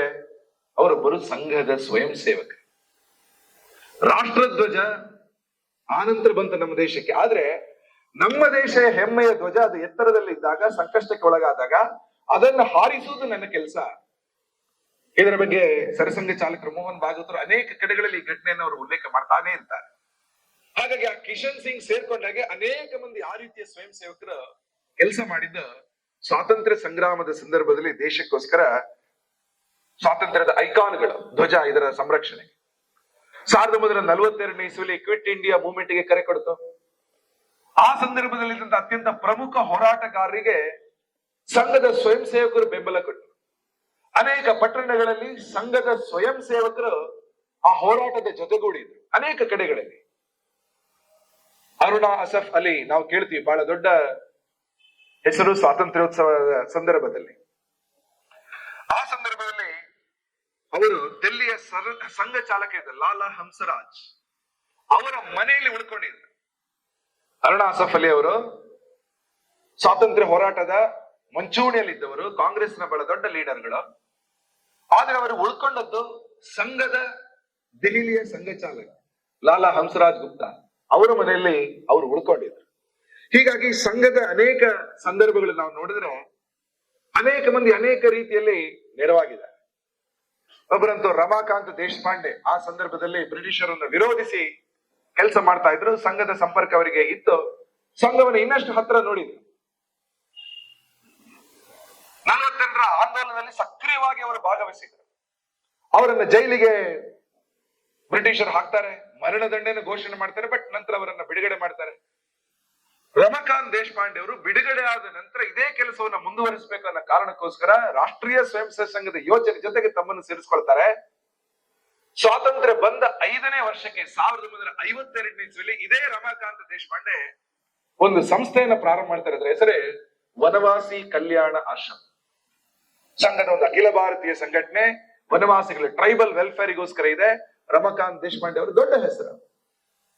ಹೀಗಾಗಿ ಸಂಘದ ಬೇರೆ ಸಂಘಟನೆಗಳ ಸಂಸ್ಥಾಪಕರು ಅಂತ ನಾವೇನ್ ನೋಡ್ತೇವೆ, ಅವರೆಲ್ಲರೂ ಕೂಡ ಯಾರೆಲ್ಲ ಆ ಟೈಮಲ್ಲಿ ಇದ್ರ ಅವರ ಯೋಚನೆ, ಅವರ ಕೆಲಸಗಳು ಎಲ್ಲವೂ ಕೂಡ ಸ್ವಾತಂತ್ರ್ಯ ಸಂಗ್ರಾಮಕ್ಕೆ ಪೂರಕವಾಗಿ ಅನೇಕ ಮಂದಿ ಈ ರೀತಿಯ ಕಡೆಗಳಲ್ಲಿ ಭಾಗವಹಿಸಿ ಕೂಡ ಅವರಿದ್ರು. ಹಾಗೇನೆ ಸೋಷಿಯಲಿಸ್ಟ್ ಆಗಿರ್ತಕ್ಕಂಥ ಅಚ್ಯುತ ಪಟವರ್ಧನ್, ಚಿಂತನಕ್ಕಿರ್ತಕ್ಕಂಥ ಸಾನೆ ಗುರೂಜಿ, ಇವರೆಲ್ಲರೂ ಕೂಡ ಪುಣೆಯಲ್ಲಿ ಸಂಘ ಚಾಲಕರಾಗಿದ್ದಂತ ಬಾಬು ಸಾಹೇಬ್ ದೇಶ್ಮುಖ್ ಅವರ ಮನೆಯಲ್ಲಿ ಅವರು ಆಶ್ರಯವನ್ನು ಕೂಡ ಅವರು ಪಡ್ಕೊಂಡಿದ್ರು. ಆಗ ಪ್ರತಿ ಸರ್ಕಾರ ಅವರು ಸ್ಥಾಪನೆ ಮಾಡಿದ ಅನೇಕ ಪತ್ರಿಕೆಗಳು ಮತ್ತು ಅನೇಕ ಸಂಘಟನೆಗಳಲ್ಲಿ ಸಂಘದ ಸ್ವಯಂ ಸೇವಕರು ಅಲ್ಲಲ್ಲಿ ಕೆಲಸ ಮಾಡ್ತಾರೆ. ಬ್ರಿಟಿಷ್ ಸರ್ಕಾರ 1946ನೇ ಇಸ್ವಿಯಲ್ಲಿ RSS ಬಗ್ಗೆ ಒಂದು ಇಂಟೆಲಿಜೆನ್ಸ್ ರಿಪೋರ್ಟ್ ಅನ್ನ ತರಿಸ್ಕೊಳ್ಳುತ್ತೆ. ಅದು ಇರುವಾಗ ಕೂಡ ಪಬ್ಲಿಷ್ ಮಾಡಿಲ್ಲ. RSS ಯಾವ ರೀತಿಯ ಸಂಘಟನೆ ಅನ್ನುವ ಒಂದು ರಿಪೋರ್ಟ್ ಇನ್ನು ಕೂಡ ಅದು ಕಾನ್ಫಿಡೆನ್ಶಿಯಲ್ ಆಗಿ ಇಟ್ಕೊಂಡಿದೆ. ಹಾಗಾಗಿ ಸಂಘದ ಚಲನವಲನಗಳನ್ನ ಬ್ರಿಟಿಷರು ಗಮನಿಸ್ತಾ ಇದ್ರು. ಅಂದ್ರೆ ಅದರ ಅರ್ಥ ಏನು? ಬ್ರಿಟಿಷ್ ಸರ್ಕಾರಕ್ಕೆ ಸಂಘದ ಸ್ವಯಂ ಸೇವಕರು ಯಾವ ರೀತಿ ಕೆಲಸ ಮಾಡ್ತಾ ಇದ್ದಾರೆ, ಸಮಾಜವನ್ನು ಒಟ್ಟು ಮಾಡ್ತಾ ಇದ್ದಾರೆ, ಹೋದಲ್ಲಿ ಬಂದಲ್ಲಿ ದೇಶದ ಬಗ್ಗೆ ಮಾತಾಡ್ತಾ ಇದ್ದಾರೆ, ಜನರಿಗೆ ಕ್ಲಾರಿಟಿ ಕೊಡ್ತಾ ಇದ್ದಾರೆ, ಜನರನ್ನ ಪ್ರಶಿಕ್ಷಣ ಮಾಡ್ತಾ ಇದ್ದಾರೆ, ಪ್ರಶಿಕ್ಷಣ ಸಿಕ್ಕಿದವನು ಇನ್ನೊಬ್ಬರಿಗೆ ಕೊಡ್ತಾ ಇದ್ದಾರೆ, ಕೆಲವರು ಜೀವನವನ್ನೇ ಕೊಡ್ತಾ ಇದ್ದಾರೆ. ಇಡೀ ದೇಶದಲ್ಲಿ ಆ ಪ್ರಕ್ರಿಯೆ. ಉದಾಹರಣೆಗೆ ಡಾಕ್ಟರ್ ಜಿ ಅವರ ಜೊತೆಗೆ ಒಂದು ಸಣ್ಣ ಹುಡುಗ ಯಾದವ್ ರಾವ್ ಜೋಶಿ, ಅವರು ಕೂಡ ಸ್ವಲ್ಪ ಬೆಳೆದ ನಂತರ ಅವ್ರನ್ನ ಕರ್ನಾಟಕಕ್ಕೆ ಕಳಿಸಿದ್ರು. ಯಾದವ್ ರಾವ್ ಜೋಶಿ ಬಹಳ ದೊಡ್ಡ ಸಂಗೀತಜ್ಞ ಆಗ್ಬೋದಿತ್ತು. ಪಂಡಿತ್ ಭೀಮಸೇನ್ ಜೋಶಿ ಅವರ ಗುರುಗಳು ಯಾದವ್ ರಾವ್ ಜೋಶಿ ಗುರುಗಳು ಒಬ್ಬರೇ, ಭೀಮಸೇನ್ ಜೋಶಿ ಜೂನಿಯರ್. ಅಂತಹ ಗಾಯಕ ಭವಿಷ್ಯವನ್ನೇ ಬಿಟ್ಟು ಸಂಘವನ್ನೇ ಸಂಗೀತವನ್ನಾಗಿ ಮಾಡಿದ ಯಾದವ್ ರಾವ್ ಜೋಶಿ ಕರ್ನಾಟಕ ಬಂದಿದ್ರು. ಅವರ ಮಾತು ಒಡನಾಟ ಕೇಳಿದಂತ ಹುಡುಗರು ಸಂಘದ ಸಂಪರ್ಕದಲ್ಲಿ ಜೀವನವನ್ನೇ ಸಂಘಕ್ಕೆ ಕೂಡ ನಿರ್ಣಯ ಮಾಡ್ತಾರೆ. ಪುಟ್ಟವರು ಬಾಲಕರಾಗಿದ್ರು, ಬೆಳೆದು ನಿಂತಿದ್ದಾರೆ. ಆ ರೀತಿ ಒಬ್ಬ ಯುವಕ, ಆಗಲೇ ಅವರ ಕೆಮಿಸ್ಟ್ರಿಯಲ್ಲಿ ಗೋಲ್ಡ್ ಮೆಡಲಿಸ್ಟ್ ಹೋವೆ ಶೇಷಾದ್ರಿ 1946ನೇ ಇಸ್ವಿಯಲ್ಲಿ ಸಂಘದ ಪ್ರಚಾರಕರಾಗ್ತಾರೆ. ಅವ್ರ ಜೊತೆಗೆ ಕೆ ಸೂರ್ಯನಾರಾಯಣ ರಾವ್ ಅವರು ಪ್ರಚಾರಕರಾಗ್ತಾರೆ. ಚಂಪಕನಾಥ್ ಅವರು ಕೂಡ ಪ್ರಚಾರ ಆಗ್ತಾರೆ. ಅಂದ್ರೆ ಡಾಕ್ಟರ್ ಹೆಡಗೇವರ್ ಪ್ರೇರಣೆಯಿಂದ ಕರ್ನಾಟಕ ಬಂದ ಯಾದವರಾವ್ ಜೋಶಿ ಅವರ ಮೂಲಕ ಮತ್ತೆ ಮೂವರು ತಯಾರಾಗ್ತಾರೆ. ಅವರು ಜೀವನ ಕೊಡ್ತಾರೆ. ಹೀಗಾಗಿ ಬ್ರಿಟಿಷ್ ಸರ್ಕಾರಕ್ಕೆ ಗೊತ್ತಾಯ್ತು ಈ ಚೈನ್ ಏನಿದೆ ಇದು ವರ್ಕ್ ಆಗ್ತಾ ಇದೆ. RSS ನಲ್ಲಿ ಒಂದು ಯೋಚನೆಯನ್ನ ಇನ್ನೊಬ್ಬರು ಅಲ್ಲಿಂದ ಮತ್ತೊಬ್ಬರು ಕೊಂಡೋಗ್ತಾ ಇದ್ದಾರೆ. It's a growing organisation. ಸಂಘದ ಬಗ್ಗೆ 1946 ಇಂಟೆಲಿಜೆನ್ಸ್ ವರದಿಯನ್ನ ಕೊಡ್ತಾರೆ. ಆದ್ರೆ ಅದನ್ನ ಅವರು ಇನ್ನೂ ಕೂಡ ಬಿಡುಗಡೆ ಮಾಡಲಿಲ್ಲ. ಹಾಗಾಗಿ ಸ್ವಯಂ ಸೇವಕರು ಬೇರೆ ಬೇರೆ ಕಡೆಗಳಲ್ಲಿ ಬೇರೆ ಬೇರೆ ರೀತಿಯಲ್ಲಿ ಕೆಲಸ ಮಾಡ್ತಾ ಹೋಗ್ತಾ ಇದ್ರು. ವಿಶೇಷವಾಗಿ 1946ರ ಸಂದರ್ಭದಲ್ಲಿ ಭಾರತ ಮತ್ತು ಪಾಕಿಸ್ತಾನದ ಪ್ರತ್ಯೇಕ ಒಂದು ಮುಸ್ಲಿಂ ರಾಷ್ಟ್ರ ಆಗತ್ತೆ ಅನ್ನುವಂಥದ್ದು ಚರ್ಚೆಯಲ್ಲಿ ಇತ್ತು, ಬರ್ತಾ ಇತ್ತು. 47ರ ಸಂದರ್ಭದಲ್ಲಂತೂ ವಿಭಜನೆ ಒಪ್ಪಂದ ಆದ್ಮೇಲಂತೂ ದೊಡ್ಡ ಪ್ರಮಾಣದಲ್ಲಿ ಸಂಘದ ಸ್ವಯಂ ಸೇವಕರು ಚರ್ಚೆಗೊಳಪಡ್ತಾ ಇದ್ರು. ಏನ್ ಮಾಡ್ಬೇಕು ಗೊತ್ತಾಗ್ತಾ ಇಲ್ಲ. ಲಾರ್ಡ್ ರಾಡಿಕ್ಲಿಫ್ ಬಂದ ಮೇಲೆ ಭಾರತಕ್ಕೊಂದು ನಕ್ಷೆ ಅವರು ಬಿಡಿಸಿದ್ರು. ಆ ಕಡೆ ಪಾಕಿಸ್ತಾನ, ಈ ಕಡೆ ಭಾರತ ಅಂತ ಅವರು ಹೇಳಿ ಗಡಿಗಳನ್ನ ಮೊದಲ ಬಾರಿಗೆ ಮಾಡಿದ್ರು. ನಮಗೆ ದೇಶಕ್ಕೆ ನಿಶ್ಚಿತ ಗಡಿಗಳು ಇರಲಿಲ್ಲ ಟಿಲ್ 1947. ಗಡಿಗಳನ್ನ ದಾಟಿದ ಒಂದು ರಾಷ್ಟ್ರದ ಸ್ವರೂಪ ನಮಗೆ ಇತ್ತು. ಬ್ರಿಟಿಷರು 1947 ನಲ್ಲಿ ಹೋಗುವಾಗ ನಮ್ಮ ದೇಶದ ಅಂತಾರಾಷ್ಟ್ರೀಯ ಗಡಿ 15,106 ಕಿಲೋಮೀಟರ್ ಇದೆ. 7 ನೆರೆ ದೇಶಗಳಿದಾವೆ. ಪಾಕಿಸ್ತಾನ, ಬಾಂಗ್ಲಾದೇಶ ನಂತರ ಆಯ್ತು 71ರಲ್ಲಿ. ಅದನ್ನ ಪೂರ್ವ ಪಾಕಿಸ್ತಾನ, ಈಸ್ಟ್ ಪಾಕಿಸ್ತಾನ ಕರೀತಾ ಇದ್ರು. 2 ಪಾಕಿಸ್ತಾನಗಳು. ಒಂದು ಕಡೆ ಪಾಕಿಸ್ತಾನ ಉರ್ದು ಭಾಷೆ, ಇನ್ನೊಂದು ಕಡೆ ಅದು ಪಾಕಿಸ್ತಾನ ಆದ್ರೆ ಬಂಗಾಳಿ ಭಾಷೆ ನಡೀತಾ ಇತ್ತು. ನಂತರದ ಬಾಂಗ್ಲಾದೇಶ ಆಯ್ತು. ಹೀಗಾಗಿ ಬಾಂಗ್ಲಾದೇಶ, ಭೂತಾನ್, ಬರ್ಮಾ, ನೇಪಾಳ್, ಚೈನಾ ಅಫ್ಘಾನ್, ಪಾಕಿಸ್ತಾನ ಈ ರೀತಿಯ ಗಡಿಗಳು ಬಂದದ್ದು 47ರ ಸಂದರ್ಭದಲ್ಲಿ. ಸಮಸ್ಯೆ ಇದ್ದದ್ದೇ ಕಾಶ್ಮೀರದ ಭಾಗದಲ್ಲಿ.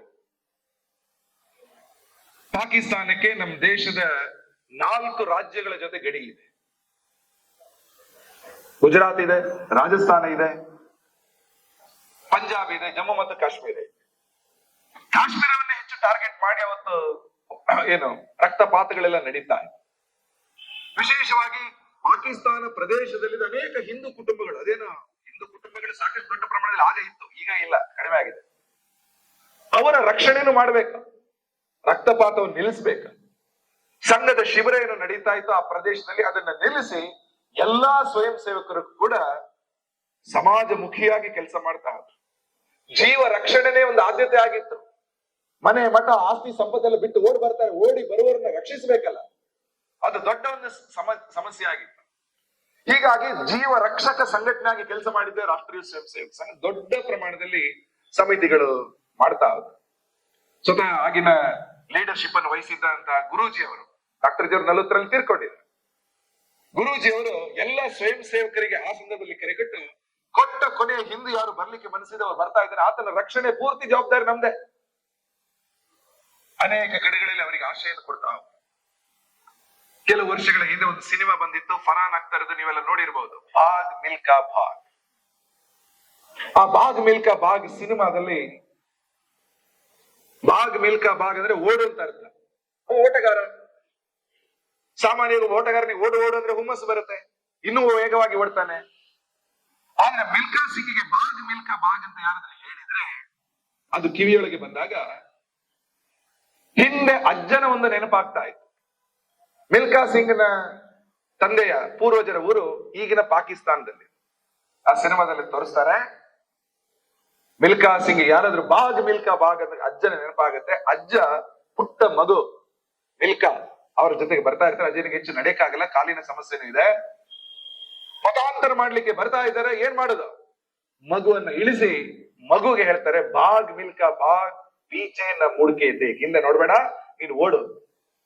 ಸಿನಿಮಾದಲ್ಲಿ ತೋರಿಸ್ತಾರೆ, ಆ ಪುಟ್ಟ ಹುಡುಗ ಓಡ್ತಾನೆ, ಓಡ್ತಾ ಓಡ್ತಾ ಓಡ್ತಾ ದೊಡ್ಡವನಾಗಿ ಫರಾನ್ ಆಗ್ತಾನೆ. ಆಗಿ ಬಂದವನು ಭಿಕ್ಷೆ ಬೇಡುದು ಎಲ್ಲಿ ಅಂದ್ರೆ ದೆಹಲಿಯ RSS ಶಿಬಿರದಲ್ಲಿ. 47ರ ಸಂದರ್ಭ ಸಿನಿಮಾದಲ್ಲಿ ತೋರಿಸ್ತಾನೆ. RSS ನ ನಿರಾಶ್ರಿತರ ಶಿಬಿರಗಳಿತ್ತು, ವಾಸ್ತುಹಾರ ಸಹಾಯಕ ಸಮಿತಿ ಇತ್ತು. ಅಲ್ಲಿಂದ ಓಡ್ಕೊಂಡು ಬಂದ ಪ್ರತಿಯೊಬ್ಬರಿಗೂ ಕೂಡ ಅನ್ನ ಆಸರೆಗಳನ್ನು ಕೊಡಬೇಕು. ಅದನ್ನ ಕೊಟ್ಟರು. ಮಿಲ್ಕಾ ಸಿಂಗ್ ಈಗಲೂ ಕೂಡ ಅವರ ಸಿನಿಮಾದಲ್ಲಿ RSS ಅನ್ನ ತೋರಿಸುವಾಗ ಪ್ರೊಡ್ಯೂಸರ್ಗಳು ಮಾತ್ರ ಅವರು ಸಾಕ್ಷಾತ್ ಹೇಳಿದ್ರು, ನನ್ನ ಜೀವನದ ನಿಜವಾದ ಪ್ರಸಂಗ ಇದನ್ನು ತೋರಿಸ್ಬೇಕು, ತೋರಿಸಿದ್ದಾರೆ. ಹೀಗಾಗಿ ಸಂಘ ಅಂತ ಸಂದರ್ಭದಲ್ಲಿ ಎಷ್ಟೆಲ್ಲ ನಿಸ್ವಾರ್ಥವಾಗಿ ಕೆಲಸ ಮಾಡ್ತಾರೆ. ಇವತ್ತಿನ ಹಾಗೆ ಫೋಟೋಗಳಿರ್ಲಿಲ್ಲ, ಲೈವ್ಗಳಿರ್ಲಿಲ್ಲ, ಡಾಕ್ಯುಮೆಂಟೇಶನ್ ಸಮಸ್ಯೆ ಇತ್ತು. ನಿಸ್ವಾರ್ಥವಾಗಿ ಸೇವೆ ಮಾಡುವುದೇ ಒಂದು ಆದ್ಯತೆ ಆಗಿದ್ದ ಕಾರಣ ಆ ಪ್ರಮುಖ ಸಂದರ್ಭದಲ್ಲಿ ಗರಿಷ್ಠ ಕೆಲಸಗಳನ್ನ ಸಂಘದ ಸ್ವಯಂ ಸೇವಕರು ಮಾಡ್ತಾ ಮಾಡ್ತಾ ಅನೇಕ ಕಡೆಗಳಲ್ಲಿ ಹೋಗ್ತಾ ಹೋದ್ರು. 1947-48ರ ಸಂದರ್ಭದಲ್ಲೇ ಆಗಿನ ಸರ್ವೋದಯ ಸಮಾಜ ಏನಿತ್ತೋ ಅದರ ಧುರೀಣರಾಗಿದ್ದಂತಹ ಬನಹಟ್ಟಿಯವರು, ಅವರು ಸಮಾಧಾನ ಅಂತ ಒಂದು ಪತ್ರಿಕೆ ತರ್ತಾ ಇದ್ರು. ಅದರಲ್ಲಿ ಸಂಘದ ಬಗ್ಗೆ ಒಂದು ಮಾತನ್ನು ಬರೆದಿದ್ದಾರೆ. ವರ್ತಮಾನ ಕಾಲದಲ್ಲಿ ರಾಷ್ಟ್ರೀಯ ಸ್ವಯಂ ಸೇವಕ ಸಂಘವು ಮಾತ್ರ ಕಾಂಗ್ರೆಸ್ಸಿಗೆ ಪೈಪೋಟಿ ನೀಡುವ ಸಂಘಟನೆಯಾಗಿದೆ. ಸಂಘದ ಸಂಘಟನಾ ಶಕ್ತಿಯಿಂದ ಪ್ರಭಾವಿತರಾಗಿ ದೇಶದ ಪ್ರತಿಭಾನ್ವಿತ, ಚಾರಿತ್ರ್ಯ ಸಂಪನ್ನ ಹಾಗೂ ಸಮರ್ಪಣಾ ಮನೋಭಾವದ ಯುವ ವರ್ಗವು ಸಂಘದತ್ತ ಆಕರ್ಷಿತವಾಗಿದೆ. ಈ ಕಾರಣಕ್ಕಾಗಿ ಸಂಘವು ಕಾಂಗ್ರೆಸ್ ನ ಕಣ್ಣನ್ನು ಕುಕ್ಕುತ್ತಿದೆ ಅಂತ ಆಗಿನ ಕಾಲದಲ್ಲಿ ಬರೆದಿದ್ರು. ಅವರು ಬರೆದಿರುವಂತಹ ಒಂದು ಸಾಲುಗಳಿದೆ. ಜಾಕಿರ್ ಹುಸೇನ್ ಅವರು ಸಂಘದ ಬಗ್ಗೆ ಆಗೋರನ್ನು ಮಾತನ್ನು ಬರೆದರು. ಮುಸ್ಲಿಮರ ವಿರುದ್ಧ ಸಂಚು ನಡೆಸುವ ಮತ್ತು ಅದನ್ನು ಕೊಲೆಗೈಯುವ ಬಗ್ಗೆ ಸಂಘದ ಮೇಲೆ ಮಾಡಲಾಗುತ್ತಿರುವ ಆರೋಪವು ಸಂಪೂರ್ಣವಾಗಿ ನಿರಾಧಾರ ಮತ್ತು ಸುಳ್ಳಾಗಿದೆ. ಜಾಕಿರ್ ಹುಸೇನ್ ಅವರು ಹೇಳಿದ ಮಾತು. ಸಂಘದಲ್ಲಿದ್ದ ಪರಸ್ಪರ ಪ್ರೇಮ, ಸಹಕಾರ ಹಾಗೂ ಸಂಘಟನೆ ಗುಣವನ್ನ, ಆ ಶಿಕ್ಷಣವನ್ನ ಮುಸಲ್ಮಾನ್ ಬಂಧುಗಳು ಕೂಡ ಪಡೆಯಬೇಕಾಗಿದೆ ಅನ್ನೋದನ್ನ ಅವರು ಹೇಳ್ತಾ ಇದ್ರು. ಹೀಗೆ ಅನೇಕ ಸಂದರ್ಭಗಳಲ್ಲಿ ಸಂಘದ ಪ್ರಮುಖರು ದೊಡ್ಡ ಪ್ರಮಾಣದಲ್ಲಿ ಸಮಾಜದ ಮನ್ನಣೆಗೆ, ಶ್ಲಾಘನೆಗೆ ಪಾತ್ರರಾಗಿದ್ರು ಅಂತ ಸಂದರ್ಭದಲ್ಲಿ. ಹೀಗಾಗಿ ವಿವೇಕಾನಂದರು ಹಿಂದೆ ಹೇಳಿದ್ರಲ್ಲ, ಬಂದಿರುವ ಸ್ವಾತಂತ್ರ್ಯದ ಸಂದರ್ಭದಲ್ಲಿ ಒಂದು ಸಮಾಜ ನಿರ್ಮಾಣ ಆಗ್ಬೇಕು, ಅದನ್ನು ಮಾಡಿ, ಆ ಕೆಲಸ ಅದನ್ನು ಸಂಘ ಮಾಡಿ. ಹೀಗಾಗಿ ಸಂಘದ ಸ್ವಾತಂತ್ರ್ಯ ಹೋರಾಟದ ಸಂದರ್ಭದಲ್ಲಿ ನಾವು ನೋಡ್ತಾ ಇದ್ದೀವಿ. ಅನೇಕ ಸಂದರ್ಭದಲ್ಲಿ ಸಂಘದ ಇತಿಹಾಸವನ್ನ ನೋಡ್ತಾ ಹೋದ್ರೆ 1946ನೇ ಇಸವಿಯಲ್ಲಿ ಒಮ್ಮೆ ಇನ್ನೇನು ಪಾಕಿಸ್ತಾನದ ಬೇಡಿಕೆ ಮುಸ್ಲಿಂ ಲೀಗ್ ಬಹಳ ದೊಡ್ಡದಾಗಿ ಅಗ್ರೆಸಿವ್ ಆಗಿ ಬೇಕೇ ಬೇಕು ಅಂತ ಹೇಳ್ತಾ ಇತ್ತು. ಅಂತ ಸಂದರ್ಭದಲ್ಲಿ ಕಾಂಗ್ರೆಸ್ಸಿನ ಕೆಲವು ಆಗಿನ ರಾಷ್ಟ್ರೀಯ ಕಾಂಗ್ರೆಸ್ಸಿನ ಕೆಲವು ಸಭೆಗಳ ಮೇಲೂ ದಾಳಿಯಾದದ್ದು ವರದಿಯಾಗಿದೆ. 1946ನೇ ಇಸ್ವಿಯಲ್ಲಿ ದೆಹಲಿಯಲ್ಲಿ ಆ ತರದ ಒಂದು ಸಂದರ್ಭ ಬಂದಾಗ ಆಗ ಕಾಂಗ್ರೆಸ್ನ ದೇಶಬಂಧು ಗುಪ್ತಾ ಅವರು ಅಲ್ಲಿನ ಪ್ರಮುಖ ನೇತಾರರು ಅವರು ಸಂಘದ ಕಾರ್ಯಾಲಯಕ್ಕೆ ಬಂದು ಸಂಘದ ಸಹಕಾರವನ್ನು ತಗೊಳ್ತಾರೆ. ಸಂಘದ ಸ್ವಯಂ ಸೇವಕರು ಕಾಂಗ್ರೆಸ್ನ ಸಭೆಗೆ ಸ್ವಾತಂತ್ರ್ಯ ಸಂಗ್ರಾಮಕ್ಕೋಸ್ಕರ ಮಾಡ್ತಾ ಇದ್ದಂತ ಕಾಂಗ್ರೆಸ್ನ ಸಭೆಗೆ ರಕ್ಷಣೆಯನ್ನು ಕೊಟ್ಟದ್ದು ಸಂಘದ ಸ್ವಯಂ ಸೇವಕರು 1946 ದೇಶಬಂಧು ಗುಪ್ತಾ ಅವರ ಅದರ ಘಟನೆಯಲ್ಲಿ ಅದು ಈಗಲೂ ಕೂಡ ಅಲ್ಲಿ ಉಲ್ಲೇಖ ಆಗಿದೆ. ಹಾಗೇನೆ 46ನೇ ಇಸ್ವಿಯಲ್ಲಿ ನೆಹರು ಅವರು ಹೈದರಾಬಾದಿಗೆ ಬಂದಾಗ, ಅಂದ್ರೆ ಹೈದರಾಬಾದ್ ಇಲ್ಲಿನ ಹೈದರಾಬಾದ್ ಅಲ್ಲ, ಈಗ ಅದು ಪಾಕಿಸ್ತಾನದ ಪಂಜಾಬ್ ಪ್ರದೇಶದಲ್ಲಿ ಸಿಂಧ್ ಪ್ರದೇಶದಲ್ಲಿ ಇದೆ, ಅಲ್ಲೊಂದು ಹೈದರಾಬಾದ್. ಅಲ್ಲಿಗೆ ಅವರು ಹೋದಾಗ ಅಲ್ಲೂ ಕೂಡ ಅವರ ಸಭೆಗೆ ರಕ್ಷಣೆ ಕೊಟ್ಟದ್ದು ಸಂಘದ ಸ್ವಯಂ ಸೇವಕರು. ವ್ಯವಸ್ಥೆಯನ್ನು ಕೂಡ ಮಾಡಿದ್ರು. ಈಗ ಇಲ್ಲಿ ಕುರ್ಚಿ ಹಾಕ್ಬೇಕು, ಜನರು ಬರ್ಲಿಕ್ಕೆ ವ್ಯವಸ್ಥೆ ಮಾಡ್ಬೇಕು, ಎಲ್ಲ ವ್ಯವಸ್ಥೆಯನ್ನ ಸಂಘದ ಸ್ವಯಂ ಸೇವಕರು ಅಲ್ಲಿ ಮಾಡಿದ್ರು. ಹಾಗೆ ಗಾಂಧೀಜಿ ಅವರಿಗೆ ಕೂಡ ರಕ್ಷಣೆ ಕೊಟ್ಟದ್ರ ಬಗ್ಗೆ ದೆಹಲಿಯಲ್ಲಿ ಪ್ರಚಾರಕರಾಗಿದ್ದ ವಸಂತರಾವ್ ಓಕ್ ಅವರು ಕೂಡ ಅನೇಕ ಸಂದರ್ಭಗಳಲ್ಲಿ ಅವರು ಉಲ್ಲೇಖಗಳನ್ನು ಕೂಡ ಮಾಡ್ತಾ ಇರ್ತಾರೆ. ಹೀಗೆ ಬೇರೆ ಬೇರೆ ಸಂದರ್ಭದಲ್ಲಿ ಬೇರೆ ಬೇರೆ ರೀತಿಯಲ್ಲಿ ಕೆಲಸಗಳನ್ನ ಮಾಡಿದ್ದು ಸಂಘದ ಸ್ವಯಂ ಸೇವಕರು. 1947 ಇಸ್ವಿಯಲ್ಲಿ ಭಾರತ ಒಂದಾಗಿದೆ, ಆದ್ರೆ ಪ್ರತ್ಯೇಕ ರಾಜ್ಯಗಳ ರಚನೆ ಆಗ್ಬೇಕು, ಒಂದೊಂದೇ ರಾಜ್ಯಗಳು ವಿಲೀನ ಆಗ್ಬೇಕು. ಆಗ 500ಕ್ಕೂ ಹೆಚ್ಚು ಸಂಸ್ಥಾನಗಳು ಪ್ರೊವಿನ್ಸಸ್ ಇತ್ತು. ಮೈಸೂರು ಪ್ರಾಂತ ಇತ್ತು, ಕರ್ನಾಟಕ ರಾಜ್ಯ ನಂತರ ಆಗಿದೆ. ಹೀಗೆ ಪ್ರಾಂತಗಳ ವಿಲೀನ ಇಡೀ ದೇಶದಲ್ಲಿ ಆಗುವಾಗ ಒಂದು ಪ್ರಾಂತದ ವಿಲೀನ ಸಮಸ್ಯೆ ಇತ್ತು, ಅದು ಜಮ್ಮು ಕಾಶ್ಮೀರದ್ದು. ಇಡೀ ದೇಶದ ವಿಲೀನ ಪ್ರಕ್ರಿಯೆಯನ್ನು ಪಟೇಲ್ ಅವರು ನೋಡಿದ್ರು, ಚೆನ್ನಾಗಿ ಮಾಡ್ತಾ ಇದ್ರು. ಆದ್ರೆ ಕಾಶ್ಮೀರದ ವಿಲೀನ ಅದು ಸಮಸ್ಯೆ ಆಗಿತ್ತು. ನೆಹರು ಅವರು ಅದನ್ನು ಮಾಡ್ತೀನಿ ಅಂತ ಹೇಳಿದ್ರೆ ಅದು ಅವರ ಕೈಯಿಂದಲೂ ಆಗೇ ಇರಲಿಲ್ಲ. ಆಗ ಅಲ್ಲಿನ ರಾಜ ಮಹಾರಾಜ ಹರಿ ಸಿಂಗ್ ಅವರ ಜೊತೆಗೆ ಮಾತುಕತೆಗೆ ಹೋಗ್ಲಿಕ್ಕೆ ಸಂಘದ ಸರಸಂಘ ಚಾಲಕರಾಗಿದ್ದಂತಹ ಗುರೂಜಿ ಅವರಿಗೆ ಹೇಳಿದ್ರು. ಗುರೂಜಿ ಅವರು ಕಾಶ್ಮೀರಕ್ಕೆ ಹೋಗ್ತಾರೆ ಅಕ್ಟೋಬರ್ ಅಲ್ಲಿ, ಮಾತಾಡ್ತಾರೆ. ಕಾಶ್ಮೀರ ನಂತರ ಭಾರತಕ್ಕೆ ಅಕ್ಸೆಷನ್ ಆಗ್ಬೇಕಿದ್ರೆ ಗುರೂಜಿಯವರ ಮಾತುಕತೆ ಮೂಲಕನೇ ಆಯ್ತು. ಹೀಗಾಗಿ ಕಾಶ್ಮೀರ ಎಲ್ಲಿ ಹೋಗ್ಬೇಕು ಅಲ್ಲೊಂದು ಚರ್ಚೆ ನಡೀತಾ ಇತ್ತು. ಇಲ್ಲಿಗೋ ಅಲ್ಲಿಗೋ ಈ ಕಡೆ ಆ ಕಡೆ ಚರ್ಚೆ ನಡೀತಾ ಇತ್ತು. ಒಂದ್ ಕಡೆ 1905 ಮುಸ್ಲಿಂ ಲೀಗ್ ಏನು ಪ್ರತ್ಯೇಕ ದೇಶ ಅಂತ ಹೇಳ್ತಾ ಇದ್ರು ಒಂದ್ ಕಡೆಯಲ್ಲಿ, ಇನ್ನೊಂದ್ ಕಡೆಯಲ್ಲಿ ಇನ್ನೊಂದು ಸಂಘಟನೆ ಮುಸ್ಲಿಂ ಕಾನ್ಫರೆನ್ಸ್ ಅದು ಇಲ್ಲ ನಾವು ಪ್ರತ್ಯೇಕ ಇಲ್ಲ, ನಾವು ಭಾರತಕ್ಕೋಸ್ಕರ ಇರುವಂತಹ ಬಂಧುಗಳು ನಾವು ಅಂತೇಳಿ ಅವ್ರಿಗೆ ಕೆಲಸ ಮಾಡ್ತಾ ಇದ್ರು, ಹೋರಾಟ ಮಾಡ್ತಿದ್ರು, ಭಾರತಕ್ಕೋಸ್ಕರ ಧ್ವನಿ ಎತ್ತಿದ್ರು. 47ರಲ್ಲಿ ಸ್ವಾತಂತ್ರ್ಯ ಬಂದ ನಂತರ ಮುಸ್ಲಿಂ ಕಾನ್ಫರೆನ್ಸ್ ಹೆಸರು ಬದಲಾವಣೆ ಮಾಡ್ಕೊಂಡ್ರು, ನ್ಯಾಷನಲ್ ಕಾನ್ಫರೆನ್ಸ್ ಆಯ್ತು. ಇವತ್ತಿನ ನ್ಯಾಷನಲ್ ಕಾನ್ಫರೆನ್ಸ್ ಏನಿದೆ, ಉಮರ್ ಅಬ್ದುಲ್ಲಾ, ಶೇಖ್ ಅಬ್ದುಲ್ಲಾ, ಫಾರೂಕ್ ಅಬ್ದುಲ್ಲಾ ಇಲ್ಲಿರ್ತಕ್ಕಂಥ ಆ ನ್ಯಾಷನಲ್ ಕಾನ್ಫರೆನ್ಸ್ ಅಲ್ಲಿಗೆ ಬಂತು. ಹಾಗೆಲ್ಲ ಚರ್ಚೆ ನಡೀತಾ ಇತ್ತು. ಕಾಶ್ಮೀರ ಎಲ್ಲೋ ಹೋಗುತ್ತೆ, ಅಲ್ಲೋ ಇಲ್ಲೋ. ಯಾಕೆ ಕಾಶ್ಮೀರದ ಬಗ್ಗೆ ಒಂದು ಸಣ್ಣ ಗುಮಾನಿ ಇತ್ತು. 1905ನೇ ಇಸ್ವಿಯಲ್ಲಿ ಬ್ರಿಟಿಷರು ದೇಶವನ್ನು ಆಳ್ತಾ ಬರ್ತಾ ಇದ್ದಾಗ ಅವರಿಗೆ ಒಂದು ಕಾನ್ಸ್ಪಿರಸಿ ಬಂದಿತ್ತು ತಲೆಯಲ್ಲಿ. ಏನಂದ್ರೆ ಭಾರತವನ್ನ ವಿಭಜನೆ ಮಾಡಬೇಕು, ಅದಕ್ಕೋಸ್ಕರ ಬಂಗಾಳವನ್ನ ಡಿವೈಡ್ ಮಾಡ್ತಾರೆ. ಹಿಂದೂ ಬಾಹುಳ್ಯದ ಕಾಳಿಘಾಟ್ ಕಲ್ಕತ್ತಾ ಒಂದು ಕಡೆ, ಮುಸಲ್ಮಾನ್ ಬಾಹುಳ್ಯದ ಢಾಕಾ ಇನ್ನೊಂದು ಕಡೆ. ಅದನ್ನ ವಿರೋಧ ಮಾಡಿ ಇಡೀ ದೇಶದಲ್ಲಿ ಹೋರಾಟ ಆಯ್ತು, ಭಂಗ ಆಂದೋಲನ. 6 ವರ್ಷ ಆಯ್ತು ಇಡೀ ದೇಶದಲ್ಲಿ. ಹೊರಗಡೆ ಲಂಡನ್ ಅಲ್ಲೂ ಕೂಡ ಲಾಲಾ ಹರಿದಯಾಳ್, ಮೇಡಮ್ ವಿಕಾಜಿ ಕಾಮ, ಸ್ವಾತಂತ್ರ್ಯ ವೀರ ಸಾವರ್ಕರ್ ಎಲ್ಲರೂ ಹೋರಾಟ ಮಾಡಿದ್ರು. 6 ವರ್ಷಗಳ ನಂತರ ಒಡೆದ ಬಂಗಾಳ ಒಂದಾಯ್ತು, ಕಲ್ಕತ್ತಾದ ರಾಜಧಾನಿ ಡೆಲ್ಲಿಗೆ ಶಿಫ್ಟ್ ಆಯ್ತು. ಬ್ರಿಟಿಷರ ಕಾನ್ಸ್ಪಿರೆನ್ಸಿ ಫೇಲ್ ಆಯ್ತು. ಆದ್ರೆ ಅದೇ ಸಂದರ್ಭದಲ್ಲಿ ಮುಸ್ಲಿಂ ಲೀಗ್ ಏನು ಪ್ರಾರಂಭ ಆಗಿತ್ತು, ಅವರಿಗೊಂದು ಯೋಚನೆ ಬಂತು, ನಾವು ಬೇರೆ ಬೇಕು ಅಂದ್ರೆ ನಮಗೆ ಕೊಡ್ತಾರೆ ಬ್ರಿಟಿಷರು, ಅದಕ್ಕೋಸ್ಕರ ಬೇರೆ ಕೇಳಿ ನಾವು ನಮ್ಗೆ ಬೇರೆ ಕೊಡಿ. 1930ರ ಸಂದರ್ಭದಲ್ಲಿ ಬ್ರಿಟಿಷ್ ಕೇಳೇ ಬಿಟ್ರು, ನಿಮ್ಗೆ ಏನ್ ಬೇಕು ಆಕ್ಚುಲಿ. ಆಗ 33ನೇ ಇಸ್ವಿಯಲ್ಲಿ ಒಬ್ಬ Muslim young scholar Chaudhary Rehmat Ali ಅವರು ಲಂಡನ್ ಅಲ್ಲಿದ್ರು. ಅವರು ಒಂದು ಕಾನ್ಸೆಪ್ಟ್ ತರ್ತಾರೆ, ಪರಿಕಲ್ಪನೆ, ಪಾಕಿಸ್ತಾನ್. ಅಲ್ಲಿ ತನಕ ಇರಲಿಲ್ಲ. ಪಾಕ್ ಅಂದ್ರೆ ಪವಿತ್ರ, ಸ್ಥಾನ್ ಅಂದ್ರೆ ಸ್ಥಾನ. ಪಿ ಫಾರ್ ಪಂಜಾಬ್, ಪಂಜಾಬ್ ಬರುತ್ತೆ ಅದರಲ್ಲಿ. ಎ ಫಾರ್ ಅಫ್ಘಾನಿಯಾ, ಇವತ್ತದನ್ನ ನಾರ್ತ್ ವೆಸ್ಟ್ ಫ್ರಾಂಟಿಯರ್ ಪಾಕಿಸ್ತಾನ ಅಂತ ಕರೀತೀವಿ. K for Kashmir, I for Indus, S for Sindh, T for Turkmenistan, A for Afghanistan ಜೊತೆಗೆ ನಮ್ಮ ಒಂದು ಬೌಂಡರಿ ಇದೆ 106 kilometre. N for Baluchistan, Baluchistan ಕೊನೆ ಲೆಟರ್ ಎನ್. ಇದಿಷ್ಟೋ ಸೇರಿದ ಪಾಕಿಸ್ತಾನ ಅನ್ನೋ ಪ್ರದೇಶ ನಮಗೆ ಬೇಕು ಅಂತ ಹೇಳಿ 33ನೇ ಇಸ್ವಿಯಲ್ಲಿ ಹೇಳಿದ್ರು. ಅವ್ರು ಹೇಳಿ 14 ವರ್ಷಕ್ಕೆ ಅದು ಬಂತು. ಅವರು ಬಂದ ಮೇಲೆ ಪಾಕಿಸ್ತಾನಕ್ಕೆ ಸಮಾಧಾನ ಆಗ್ಲಿಲ್ಲ. ಅವ್ರಿಗೆಲ್ಲ ಸಿಕ್ತು, ಪಿ ಸಿಕ್ತು, ಪಂಜಾಬ್ ಸಿಕ್ತು, ಅಫ್ಘಾನಿಯಾ ಸಿಕ್ತು, ಇಂಡಸ್ ಸಿಕ್ತು, ಸಿಂಧ್ ನದಿ ಸಿಕ್ಕಿದೆ, ಸಿಂಧ್ ಪ್ರಾವಿನ್ಸ್ ಸಿಕ್ಕಿದೆ, ಬಲೂಚಿಸ್ತಾನ್ ಸಿಕ್ಕಿದೆ. ಯಾವ್ದು ಸಿಕ್ಕಿಲ್ಲ? ಕಾಶ್ಮೀರ ಸಿಕ್ಕಿದೆ. ಎಲ್ಲಿ ತನಕ ಕಾಶ್ಮೀರ ಸಿಗಲ್ಲ ಅಲ್ಲಿ ತನಕ ಪಾಕಿಸ್ತಾನದ ಸಂಪೂರ್ಣ ಪರಿಕಲ್ಪನೆ ಕಂಪ್ಲೀಟ್ ಆಗಲ್ಲ. ಅದಕ್ಕೋಸ್ಕರ ನಾನು ಆಗ್ಲೇ ಹೇಳಿದಲ್ಲ, ಭಾರತಕ್ಕೆ 4 ರಾಜ್ಯ ಇದೆ. ಗುಜರಾತ್ ಇದೆ, ರಾಜಸ್ಥಾನ ಇದೆ, ಪಂಜಾಬ್ ಇದೆ, ಜಮ್ಮು ಕಾಶ್ಮೀರ ಇದೆ. 4 ಬಾರ್ಡರ್ ರಾಜ್ಯ ಇದ್ರು ಕೂಡ ಹೆಚ್ಚು ದಾಳಿ ಎಲ್ಲಿ? ಕಾಶ್ಮೀರದ ಮೇಲೆ. 47ರಲ್ಲಿ ಸ್ವಾತಂತ್ರ್ಯ ಬಂತು, ಅಕ್ಟೋಬರ್ ಅಲ್ಲಿ ದಾಳಿ ಮಾಡ್ತಾರೆ. ಭಾರತಕ್ಕೆ ಪರಮವೀರ ಚಕ್ರ ಪಡ್ಕೊಂಡವರು 21 ಮಂದಿ ಇದ್ದಾರೆ ಪುರಸ್ಕೃತರು. 21 ಮಂದಿಯಲ್ಲಿ ಮೊತ್ತ ಮೊದಲ ಹೆಸರು ಮೇಜರ್ ಸೋಮನಾಥ್ ಶರ್ಮಾ. ಅವರು ತೀರ್ಕೊಂಡದ್ದು ಅಕ್ಟೋಬರ್ ಅಲ್ಲಿ. ಆಗಸ್ಟ್ ಅಲ್ಲಿ ಸ್ವಾತಂತ್ರ್ಯ ಬಂದಿದೆ. 1.5 ತಿಂಗಳಲ್ಲಿ ನಮ್ಮ ದೇಶದ ಸೈನಿಕ ಹುತಾತ್ಮರಾಗ್ತಾರೆ. 48ರಲ್ಲಿ ಮತ್ತೆ 65ನೇ ಇಸ್ವಿಯಲ್ಲಿ 71, 84, 99 ಕಾರ್ಗಿಲ್, ಇದೆಲ್ಲ ಯುದ್ಧಗಳು, ವಾರ್ಸ್. ಇದಾದ್ಮೇಲೆ ಬೇರೆ ಬೇರೆ ಅಟ್ಯಾಕ್ಗಳು ನಡೆದಿದೆ. ಅದು ಪಹಲ್ಗಾಮ್ ಅಟ್ಯಾಕ್ ಇರ್ಬೋದು, ಹಿಂದೆ ಪುಲ್ವಾಮಾ ಅಟ್ಯಾಕ್ ಇರ್ಬೋದು, ಮುಂಬೈ ದಾಳಿ ಇರ್ಬೋದು, ಇದೆಲ್ಲ ಕಂಟಿನ್ಯೂಸ್ ನಡೀತಾ ಇದೆ. ಹೀಗಾಗಿ ಕಾಶ್ಮೀರದ ಒಂದು ಮಾನಸಿಕತೆ ಆಗ ವಾಪಸ್ 47ನೇ ಇಸ್ವಿಗೆ ಹೋದ್ರೆ ಪಾಕಿಸ್ತಾನ ರಚನೆ ಆಗಿದೆ. ಕಾಶ್ಮೀರ ಬೇಕು ಬೇಕು ಅಂತ ಹೇಳ್ತಾ ಇದ್ದಾರೆ. Nehru is the deciding factor. ಉಳಿದ ಎಲ್ಲ ಭಾರತಕ್ಕೆ ಪಟೇಲ್ ಅವರಿದ್ದಾರೆ. ಎಲ್ಲರಿಗೂ ಕುತೂಹಲ, ಕಾಶ್ಮೀರ ಯಾವ ಕಡೆ? ಆ ಕಡೆನೋ ಈ ಕಡೆನೋ? ಗುರೂಜಿ ಅವರು ಮಾತಾಡ್ತಾರೆ, ಸಂಘದ ನೇತೃತ್ವ ಮಾತಾಡುತ್ತೆ. ಮಹಾರಾಜ ಹರಿಸಿಂಗ್ ಸಹಿ ಆಗ್ತಾರೆ, ಕಾಶ್ಮೀರ ಭಾರತದೊಂದಿಗೆ ವಿಲೀನ ಆಗುತ್ತೆ. ಅಕಸ್ಮಾತ್ ಗುರೂಜಿ ಸಂಘ ಮಾತುಕತೆ ಹೋಗದೇ ಇದ್ದಿದ್ರೆ ಇತಿಹಾಸ ಯಾವ ರೀತಿ ಇರ್ತಿತ್ತೋ ದೇವರೇ ಬಲ್ಲ. ಯಾಕಂದ್ರೆ ಬೇಕು ಅಂತೆಲ್ಲ ಬಂದ್ಬಿಟ್ಟಿದೆ ಅವರಿಗೆ. ನಗ್ನಗ್ತಾ ಕೇಳಿದ್ರೆ 14 ವರ್ಷದಲ್ಲಿ ಅವರಿಗೆ ಸಿಕ್ಬಿಟ್ಟಿದೆ. ದೇಶ ತುಂಡಾಗಿದೆ. 1905ನೇ ಇಸ್ವಿಯಲ್ಲಿ ಫಲಿಸದ ಬ್ರಿಟಿಷರ ತಂತ್ರ. ಅವರು ಹೋಗುವಾಗ ಮಾಡ್ಕೊಟ್ಟು ಹೋದ್ರು, ಹೋಗುವಾಗ ನಾವು ಮಾಡಿ ಹೋಗ್ತೀವಿ ಅಂತ ದೇಶವನ್ನೇ ವಿಭಜನೆ ಮಾಡಿದ್ರು. ದೇಶ ವಿಭಜನೆ ಒಂದು ಸಣ್ಣ ತಂಡದ ಪ್ರಯತ್ನ, ಎಲ್ಲರ ಕೂಗು ಆಗಿರ್ಲಿಲ್ಲ. ಸಣ್ಣ ತಂಡಕ್ಕೆ ಮನಸ್ಸಲ್ಲಿತ್ತು. It happen.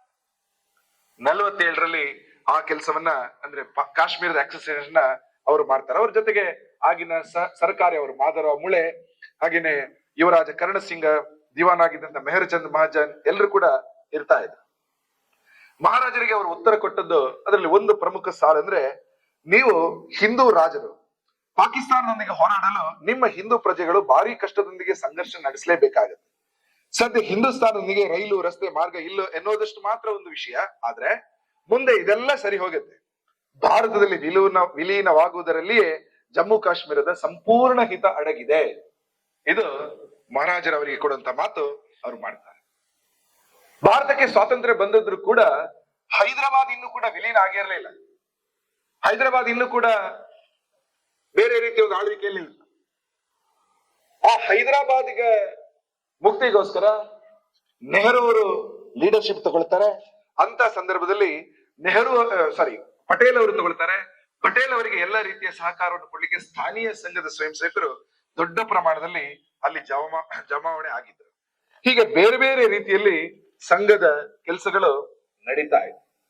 ವಿಶೇಷವಾಗಿ ಅದಾದ ನಂತರ ಕೂಡ 1950ರಲ್ಲಿ ಸ್ವಾತಂತ್ರ್ಯ ಬಂತು. ಆದ್ರೆ ಜಮ್ಮು ಕಾಶ್ಮೀರಕ್ಕೆ ಸಂಬಂಧಪಟ್ಟ ಆರ್ಟಿಕಲ್ 370 ಕಲ್ಪನೆಯಲ್ಲೇ ಇರಲಿಲ್ಲ, ಬಂದ್ಬಿಡ್ತು. ಪ್ರೆಸಿಡೆನ್ಷಿಯಲ್ ಪ್ರೊಕ್ಲಮೇಷನ್ ಆಧಾರದಲ್ಲಿ ಬಂತು. ಒಂದು ದೇಶದಲ್ಲಿ 2 ರೀತಿಯ ಸಂವಿಧಾನ, ಬೇರೆ ರಾಜ್ಯಗಳಿಗೊಂದು, ಅಲ್ಲಿಗೆ ಮತ್ತೊಂದು. ಡಾಕ್ಟರ್ ಶ್ಯಾಮ್ ಪ್ರಸಾದ್ ಮುಖರ್ಜಿ ಹೋರಾಟ ಮಾಡಿದ್ರು. ನಂತರದ ಸಂದರ್ಭದಲ್ಲಿ ಸಂಘದ ಯೋಚನೆ ಇದೆ. ಆ ಕೆಲಸಗಳಿಗೋಸ್ಕರ ರಾಜಕೀಯ ಕ್ಷೇತ್ರದಲ್ಲಿ ಒಂದು ದೊಡ್ಡ ಆಂದೋಲನ ನಡೆಯಿತು. ಶ್ಯಾಮ್ ಪ್ರಸಾದ್ ಮುಖರ್ಜಿ ಅವರ ಬಲಿದಾನನೂ ಆಗುತ್ತೆ. ಆದ್ರೆ ಯಾವ ಜಮ್ಮು ಕಾಶ್ಮೀರದ ಸಂಪೂರ್ಣ ಸಮಗ್ರ ಸ್ವಾತಂತ್ರ್ಯ ನಮಗೆ ಬೇಕೋ ಆ ಹೋರಾಟವನ್ನ ಅವತ್ತಿಂದ ಪ್ರಾರಂಭ ಮಾಡಿದ್ರು. ಸಂಘ ಯಾವತ್ತು ಬಿಟ್ಟಿಲ್ಲ. ಆರ್ಟಿಕಲ್ 370 ಕಿತ್ತು ಹಾಕ್ತೇವೆ.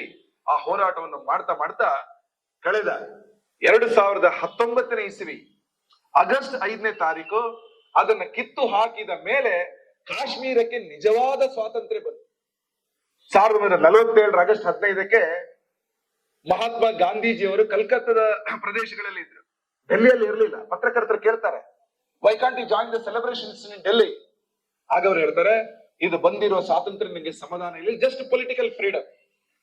ಈ ದೇಶದ ಇಷ್ಟೊಂದು ಲಕ್ಷ ಹಳ್ಳಿಗಳಲ್ಲಿ ಸ್ವಾತಂತ್ರ್ಯ ಅದೊಂದು ದೊಡ್ಡ ಪರಿಕಲ್ಪನೆ. ಅದಕ್ಕೆ ಇನ್ನೂ ಸಮಯ ಬೇಕು. ಇಲ್ಲಿ ಹಿಂದೂ ಮುಸ್ಲಿಂ ಗಲಭೆ ನಡೀತಾ ಇದೆ. ಸದ್ಯ ಅದನ್ನ ಶಾಂತಿಗೊಳಿಸಿ ನಂತರ ನಾನು ಡೆಲ್ಲಿಗೆ ಹೋಗ್ತೀನಿ, ನಂತರ ಅವರು ಡೆಲ್ಲಿಗೆ ಹೋಗ್ತಾರೆ. ಹಾಗಾಗಿ ಸ್ವತಃ ಗಾಂಧೀಜಿಯವರು ಸ್ವಾತಂತ್ರ್ಯ ಹೋರಾಟದ ಮಂಚೂಣಿಯಲ್ಲಿದ್ದವರು ಕೂಡ 47ರ ಸ್ವಾತಂತ್ರ್ಯವನ್ನ ಸಂಪೂರ್ಣ ಸ್ವಾತಂತ್ರ್ಯ ಅಂತ ಅನ್ಕೊಳ್ಳಿ. ಯಾಕಂದ್ರೆ ಸ್ವಾತಂತ್ರ್ಯ ಹೋರಾಟ ಅನ್ನುವಂಥದ್ದು ಒಂದು ನಿರಂತರ ಪ್ರಕ್ರಿಯೆ. It's a continuous process. Jammu ಕಾಶ್ಮೀರಕ್ಕೆ ಸಂಪೂರ್ಣ ಸ್ವಾತಂತ್ರ್ಯ ಸಿಕ್ಕಿದ್ದು ಯಾವಾಗ? ಆರ್ಟಿಕಲ್ 370 ತೆಗೆದ ಮೇಲೆ, ಅದರ ಜೊತೆಗೂಡಿದಂತಹ 35A ತಗೊಂಡ ಮೇಲೆ. ಅಲ್ಲಿ ತನಕ ಅಲ್ಲಿ ಅನೇಕ ಮಂದಿಗೆ ಹೆಣ್ಣು ಮಕ್ಕಳಿಗೆ ಕಾಶ್ಮೀರದಿಂದ ಹೊರಗಡೆ ಗಂಡು ಹುಡುಗನನ್ನ ಮದುವೆ ಆದ್ರೆ ತಂದೆ ಆಸ್ತಿಯಲ್ಲಿ ಹಕ್ಕಿರ್ಲಿಲ್ಲ. ಆದ್ರೆ ಅವಳು ಹುಡುಗಿ ತನ್ನ ಇಷ್ಟದ ಪ್ರಕಾರ ಒಬ್ಬ ಭಾರತೀಯನನ್ನ ಕಾಶ್ಮೀರ ಹೊರಗಡೆ ಮದುವೆ ಆಗುವ ರೀತಿಯಲ್ಲಿ ಇರಲಿಲ್ಲ. ಹೀಗಾಗಿ ಒಂದು ಮಹಿಳಾ ವಿರೋಧಿ ಕಾನೂನಾಗಿತ್ತು. ಸರ್ಕಾರಿ ಕೆಲಸಗಳಲ್ಲಿ ಬೇರೆ ರಾಜ್ಯಗಳಲ್ಲಿ ಇರ್ತಕ್ಕಂಥ SC/ST ರಿಸರ್ವೇಶನ್ ಅಲ್ಲಿ ಅಪ್ಲೈನೇ ಆಗ್ತಾ ಇರಲಿಲ್ಲ. ಇಡೀ ದೇಶದಲ್ಲಿ ದೊಡ್ಡ ಮಟ್ಟದಲ್ಲಿ SC/ST ಸಮುದಾಯದಿಂದ ಅನೇಕ ರಾಜಕೀಯ ಮುಖಂಡರು ಬಂದಿದ್ದಾರೆ. ರಾಜಕೀಯ ನೇತೃತ್ವ ಇದೆ. ಜಮ್ಮು ಕಾಶ್ಮೀರದ ಕಥೆ ಏನು? ಆರ್ಟಿಕಲ್ 370 ಇರುವಷ್ಟು ಸಮಯ ಅಲ್ಲಿ ಯಾರು ತಥಾಕಥಿತ ವಂಚಿತ ಸಮುದಾಯ ಇದೆ ಅವರಿಗೆ ಲೀಡರ್ಶಿಪ್ ಕೊಡ್ಲಿಕ್ಕೆ ಆಗ್ತಾ ಇರಲಿಲ್ಲ. ಸರ್ಕಾರಿ ಕೆಲಸಗಳೇ ಸರಿ ಸಿಗ್ತಾ ಇರಲಿಲ್ಲ. ಹೀಗಾಗಿ SC/ST ವಿರೋಧಿ, ಮಹಿಳಾ ವಿರೋಧಿ ಆರ್ಟಿಕಲ್ 370 ಇತ್ತಲ್ಲ, ಅದನ್ನು ತೆಗೆದು ಕೂಡ ಸ್ವಾತಂತ್ರ್ಯ ಹೋರಾಟದ ಭಾಗವೇ. ಸ್ವಾತಂತ್ರ್ಯ ಹೋರಾಟ ಕೇವಲ 47ಕ್ಕೆ ನಿಲ್ಲ. ಬ್ರಿಟಿಷರು ಹೋದ್ರು, ಆದ್ರೆ ಪೋರ್ಚುಗೀಸರು ಇನ್ನೂ ಕೂಡ ಇದ್ದಿದ್ರು. ಗೋವಾದಲ್ಲಿದ್ರು, ದಾದ್ರಾ ನಗರ ಹವೇಲಿಯಲ್ಲಿ ಇದ್ರು. ಆದ್ರೆ ಮುಕ್ತಿಗೋಸ್ಕರ ಗೋವಾದಲ್ಲಿ ಗೋವಾ ಮುಕ್ತಿಯ ಸಮಿತಿಯನ್ನ ರಚನೆ ಮಾಡುತ್ತೆ. ಅಲ್ಲಿ ಹೋರಾಟಕ್ಕೆ ಅನೇಕ ಮಂದಿ ಮುಂದೆ ಬಂದಿದ್ರು. ಕರ್ನಾಟಕದಿಂದ ಜಗನ್ನಾಥರಾವ್ ಜೋಶಿ ಅವರು ಕೂಡ ಹೋಗ್ತಾರೆ, ಹೋರಾಟ ಮಾಡ್ತಾರೆ, ಜೈಲು ವಾಸಗಳಾಗತ್ತೆ. ವಸಂತರಾವ್ ಅವರು ಕೂಡ ಬಂದಿದ್ರು, ದೆಹಲಿಯಲ್ಲಿ ನಂತರ ಇದ್ರು. ಎಲ್ಲರೂ ಕೂಡ ಹೋರಾಟ ಮಾಡ್ತಾ ಮಾಡ್ತಾ ಕ್ರಮೇಣ 52ನೇ ಇಸ್ವಿಯ ಸಂದರ್ಭದಲ್ಲಿ ಸ್ವಾತಂತ್ರ್ಯ ಬಂದು ಇನ್ನು 5 ವರ್ಷ ಆಗಿದೆ, ಒಂದು ಹಂತಕ್ಕೆ ಬಂದಿತ್ತು. ವಿಶೇಷವಾಗಿ ಗೋವಾ, ದಾದ್ರಾ ನಗರ ಹವೇಲಿ ಅದರಂತೂ 61ನೇ ಇಸ್ವಿಗೆ ಇನ್ನು ಒಂದು ದಶಕ ನಂತರದ ಮುಕ್ತಿಯನ್ನ ಪಡೆಯಿತು. ಹೀಗಾಗಿ ಸಂಘದ ಸ್ವಯಂ ಸೇವಕರು ಎಲ್ಲದರಲ್ಲೂ ಭಾಗವಹಿಸಿದ್ದಾರೆ, ಎಲ್ಲದರಲ್ಲೂ ಎವಿಡೆನ್ಸ್ ಇದೆ. 1948ನೇ ಇಸ್ವಿಯಲ್ಲಿ ಮಹಾತ್ಮ ಗಾಂಧೀಜಿಯವರ ಹತ್ಯೆಯ ಆರೋಪದ ಮೇಲೆ ನಾಗ್ಪುರದ ಸಂಘದ ಕಚೇರಿ ಮೇಲೆ ಅಲ್ಲಿನ ಒಂದಷ್ಟು ರಾಜಕೀಯ ಮುಖಂಡರು, ಕಾಂಗ್ರೆಸ್ನ ಕಾರ್ಯಕರ್ತರು ಅಟ್ಯಾಕ್ ಮಾಡಿದ್ರು. ಆಗ ಡಾಕ್ಟರ್ ಹೆಡ್ಗೇವಾರ್ ತೀರ್ಕೊಂಡಂತ ಸಮಾಧಿಯ ಜಾಗ ಏನಿತ್ತು, ಒಂದು ಸಣ್ಣ ಏರಿಯಾ, ಅದು ಸಣ್ಣ ಒಂದು ಕಲ್ಲುಗಳೆಲ್ಲ ಇಟ್ಕೊಂಡಿದ್ರು. ಇವತ್ತು ನೋಡಿದ ರೀತಿಯಲ್ಲಿ ಇಲ್ಲ ಅದು. ಅದನ್ನು ಕಿತ್ತಾಕ್ಬಿಟ್ರು, ಧ್ವಂಸ ಮಾಡಿ.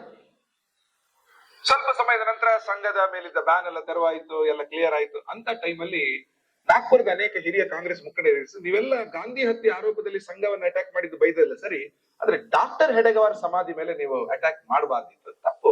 ಡಾಕ್ಟರ್ ಜಿ ನಮ್ಮವರು, ಸ್ವಾತಂತ್ರ್ಯಕ್ಕೋಸ್ಕರ ಹೋರಾಟ ಮಾಡಿದವರು, ಅಲ್ಲಿ 40ನೇ ಇಸ್ವಿಯಲ್ಲಿ ತೀರ್ಕೊಂಡಿದ್ದಾನೆ. ಸಮಾಧಿ ಮೇಲೆ ಅಟ್ಯಾಕ್ ಮಾಡೋದು ನಮ್ಮ ಸಂಸ್ಕೃತಿ ಅಲ್ಲ. ಅಷ್ಟು ಮಂದಿ ಪಶ್ಚಾತ್ತಾಪದಿಂದ ಸಂಘದ ಕಾರ್ಯಾಲಯಕ್ಕೆ ಬಂದ್ರು, ಗುರೂಜಿಯವರನ್ನ ಭೇಟಿ ಮಾಡ್ಲಿಕ್ಕೆ. ನಮ್ ಕಡೆಯಿಂದ ಒಂದು ತಪ್ಪಾಗಿದೆ, ಹೋರಾಟದ ಆವೇಶದಲ್ಲಿ ಡಾಕ್ಟರ್ ಹೆಡ್ಗೇವಾರ್ ಸಮಾಧಿಯನ್ನ ಧ್ವಂಸ ಮಾಡ್ಬಿಟ್ವಿ, ನಾವು ಅದನ್ನ ವಾಪಸ್ ಕಟ್ಕೊಡ್ತೀವಿ, ಅವಕಾಶ ಕೊಡಿ. ಗುರೂಜಿಯವರನ್ನ ಕಳಿಸಿದ್ರು. ಅವ್ರು ಹೇಳಿದ್ರು, ಇಲ್ಲ ನಾವು ಅದನ್ನ ಮಾಡ್ತೀವಿ, ನಾವು ಅದನ್ನ ಮರುರೂಪಿ ಮಾಡ್ತೀವಿ ಅಂತ ಹೇಳಿ ಆ ಕೆಲಸಕ್ಕೆ ಹೋಗಿದ್ರು. ನಂತರ ಇವತ್ತೇನು ನಾವೀಗ ಕಾಣ್ತಾ ಇದ್ದೀವಿ ಸ್ಮೃತಿ ಮಂದಿರ ಅಂತ ನಾವೇನು ಕೇಳ್ತೀವಿ, 1962ನೇ ಇಸ್ವಿಯಲ್ಲಿ ಲೋಕಾರ್ಪಣೆ. ಹಾಗಾಗಿ ಕಾಂಗ್ರೆಸ್ನ ಪ್ರಮುಖರಿಗೆ ಪಕ್ಕಾ ಗೊತ್ತಿತ್ತು ಏನು, ಡಾಕ್ಟರ್ ಹೆಡ್ಗೇವಾರ್ ಒಬ್ಬ ಕ್ರಾಂತಿಕಾರಿ ಹೋರಾಟಗಾರ, ಅವರಿಗೆ ಯಾರು ಅಪಮಾನ ಮಾಡಬಾರ್ದು, ಮಾಡ್ಲೇ ಇಲ್ಲ. 1985ನೇ ಇಸ್ವಿಯಲ್ಲಿ ಕಾಂಗ್ರೆಸ್ಗೆ 100 ವರ್ಷದ ಸಂಭ್ರಮ. ಈಗ RSS ಗೆ 100 ಇದೆಯಲ್ಲ, 1985 ಅಲ್ಲಿ ಕಾಂಗ್ರೆಸ್ 100, ಅದು ಸ್ಥಾಪನೆ ಆಗಿದೆ 1885. ಕಾಂಗ್ರೆಸ್ಗೆ 100 ವರ್ಷದ ಸಂದರ್ಭದಲ್ಲಿ ಯಾರೆಲ್ಲ ಪ್ರಮುಖರು ಕಾಂಗ್ರೆಸ್ಸಿಗೋಸ್ಕರ ಹೋರಾಟ ಮಾಡಿದರೆ, ಲೀಡರ್ಶಿಪ್ ನೋಡಿದರೆ, ಅವರೆಲ್ಲರ ನೆನಪಿನ ಒಂದು ಫೋಟೋ ಆಲ್ಬಮ್ ಮತ್ತು ಮಾಹಿತಿ ಸಂಗ್ರಹದ ಪುಸ್ತಕ ಬಂದಿದೆ. ಆ ಪುಸ್ತಕದಲ್ಲಿ ಡಾಕ್ಟರ್ ಹೆಡ್ಗೇವಾರ್ ಅವರ ಹೆಸರಿದೆ. 1985ರಲ್ಲಿ 1997ನೇ ಇಸ್ವಿಯಲ್ಲಿ ಸ್ವರಾಜ್ಯದ ಅಥವಾ ಸ್ವಾತಂತ್ರ್ಯದ 50ನೇ ವರ್ಷ.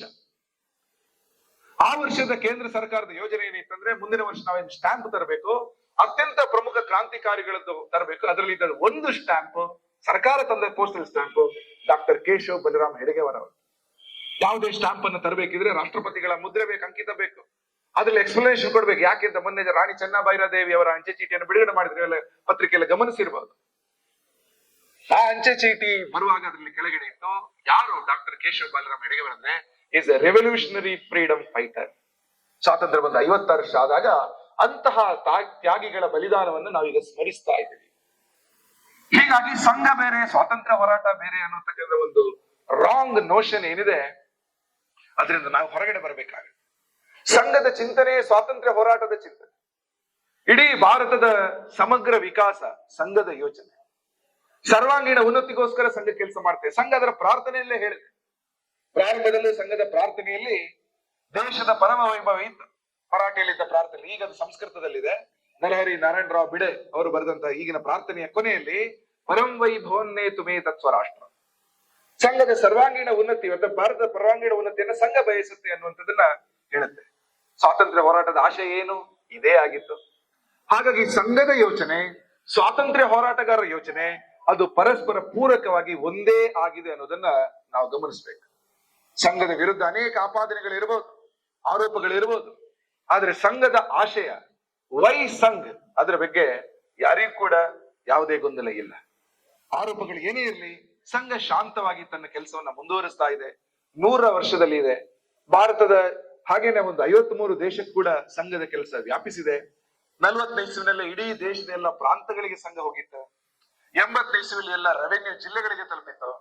96ನೇ ಇಸ್ವಿಯಲ್ಲಿ ಎಲ್ಲ ರೆವೆನ್ಯೂ ತಾಲೂಕುಗಳಿಗೆ ಸಂಘದ ಕಾರ್ಯಕರ್ತರು ತಲುಪಲ್ಲ. ಒಬ್ಬ ಸೆಕ್ರೆಟರಿ ಕಾರ್ಯವಾಹ, ಒಬ್ಬ ಪ್ರೆಸಿಡೆಂಟ್, ಸಂಘ ಚಾಲಕ, ಈ ರೀತಿಯ ನೆಟ್ವರ್ಕ್ಗಳು ತಾಲೂಕಿನಲ್ಲಿ ಶುರುವಾಯಿತು. ಈಗ 2025ನೇ ಇಸ್ವಿಯಲ್ಲಿ ಸಂಘ ದೇಶದ ಎಲ್ಲ ಮಂಡಲಗಳು, 4 ಗ್ರಾಮ ಪಂಚಾಯತ್ ಸೇರಿದ ಒಂದು ಭೂಪ್ರದೇಶ, ಎಲ್ಲ ಮಂಡಲಗಳು, ಸಿಟಿಗಳಲ್ಲಿ ವಾರ್ಡ್ ಅಥವಾ ವಸತಿ ಅಂತ ಕರೀತೀವಿ, ಎಲ್ಲ ವಸತಿಗಳಿಗೆ ಸಂಘ ತಲುಪುವಂತದ್ದು ಇರುತ್ತೆ. ಹೀಗಾಗಿ ಸಂಘದ ಯೋಚನೆ ಸ್ವಾತಂತ್ರ್ಯ ಸಂಗ್ರಾಮದ ಅವತ್ತಿನ ಹಿರಿಯರ ಯೋಚನೆ ಅದೆರಡು ಒಂದೇ. ಹಾಗಾಗಿನೇ ಸಂಘದವನ್ನ ಹುಡುಕೊಂಡು ಸಂಘದ ಹಿರಿಯರ ಜೊತೆ ಮಾತಾಡ್ಲಿಕ್ಕೆ ಅನೇಕ ಮಂದಿ ಬಂದಿದ್ರು. ವಿಠಲ್ ಭಾಯ್ ಪಟೇಲ್ ಅವರ ಹೆಸರು ಹೇಳಿದೆ, ಮದನ್ ಮೋಹನ್ ಮಾಳವೀಯ, ಭಗತ್ ಸಿಂಗ್, ರಾಜ್ಗುರು, ಸ್ವಾತಂತ್ರ್ಯ ವೀರ ಸಾವರ್ಕರ್, ನೇತಾಜಿ ಸುಭಾಷ್ ಚಂದ್ರ ಬೋಸ್. 1934ನೇ ಇಸ್ವಿಯಲ್ಲಿ ಮಹಾತ್ಮ ಗಾಂಧೀಜಿ ವಾರ್ಧಾಕ್ಕೆ ಭೇಟಿ ಕೊಟ್ಟಿದ್ರು, ಅಪ್ಪಾಜಿ ಜೋಶಿ ಅವರ ಜೊತೆ ಮಾತಾಡಿದ್ರು. 1939ನೇ ಇಸ್ವಿಯಲ್ಲಿ ಬಾಬಾ ಸಾಹೇಬ್ ಅಂಬೇಡ್ಕರ್ ಅವರು ಬಂದಿದ್ರು, ಅರುಣಾ ಅಸಫ್ ಅಲಿ ಅವರು ಬಂದಿದ್ರು, ಅಚ್ಯುತ್ ಪಟವರ್ಧನ್ ಅವರು ಬಂದಿದ್ರು. ಹೀಗೆ ಸ್ವಾತಂತ್ರ್ಯ ಸಂಗ್ರಾಮದಲ್ಲಿ ಭಾಗವಹಿಸಿದ ಪ್ರಮುಖ ಮಂದಿ ಎಲ್ಲರೂ ಸಂಘವನ್ನ ಮೆಚ್ಚಿದವರೇ. ಪ್ರಮುಖ ಮಂದಿ 1963ನೇ ಇಸ್ವಿಯಲ್ಲಿ ಪಂಡಿತ್ ನೆಹರು ಅವರು ಪ್ರಧಾನಿಯಾಗಿದ್ದಾಗ ಜನವರಿ 26ನೇ ತಾರೀಕು ಗಣರಾಜ್ಯ ದಿನೋತ್ಸವದ ಪೆರೇಡ್ ನಲ್ಲಿ 3000 ಸಂಖ್ಯೆಯ ಸಂಘದ ಸ್ವಯಂ ಸೇವಕರನ್ನ ಕರೆದಿದ್ರು ಪಥಸಂಚಲನಕ್ಕೆ. ಹೀಗಾಗಿ ಸಂಘ ನಾಟ್ ಎನ್ ಆರ್ಗನೈಸೇಷನ್ ಅನ್ನೋಟಿಸ್ಡ್. ಆರೋಪಗಳು ಬರುತ್ತೆ, ಸತ್ಯವನ್ನ ನಾವು ಹೆಚ್ಚು ಹೆಚ್ಚು ಮಂದಿಗೆ ತಿಳಿಸ್ಬೇಕು. ಹಾಗಾಗಿ ಸಂಘ ಮತ್ತು ಸ್ವಾತಂತ್ರ್ಯ ಸಂಗ್ರಾಮ ಅದು ಒಂದೇ ನಾಣ್ಯದ 2 ಮುಖಗಳು ಅಂತ ನಾವು ಅನ್ಕೊಳ್ಬಹುದು. ಈ ದೇಶಕ್ಕೆ ಸ್ವಾತಂತ್ರ್ಯ ಮತ್ತು ಅದರ ಪ್ರೊಸೆಸ್ ಅದೊಂದು ನಿರಂತರ ಪ್ರಕ್ರಿಯೆ ಅನ್ನೋದನ್ನ ನಾವು ನೆನ್ಪಿಟ್ಕೊಳ್ಳೋಣ. ನಮಸ್ಕಾರ.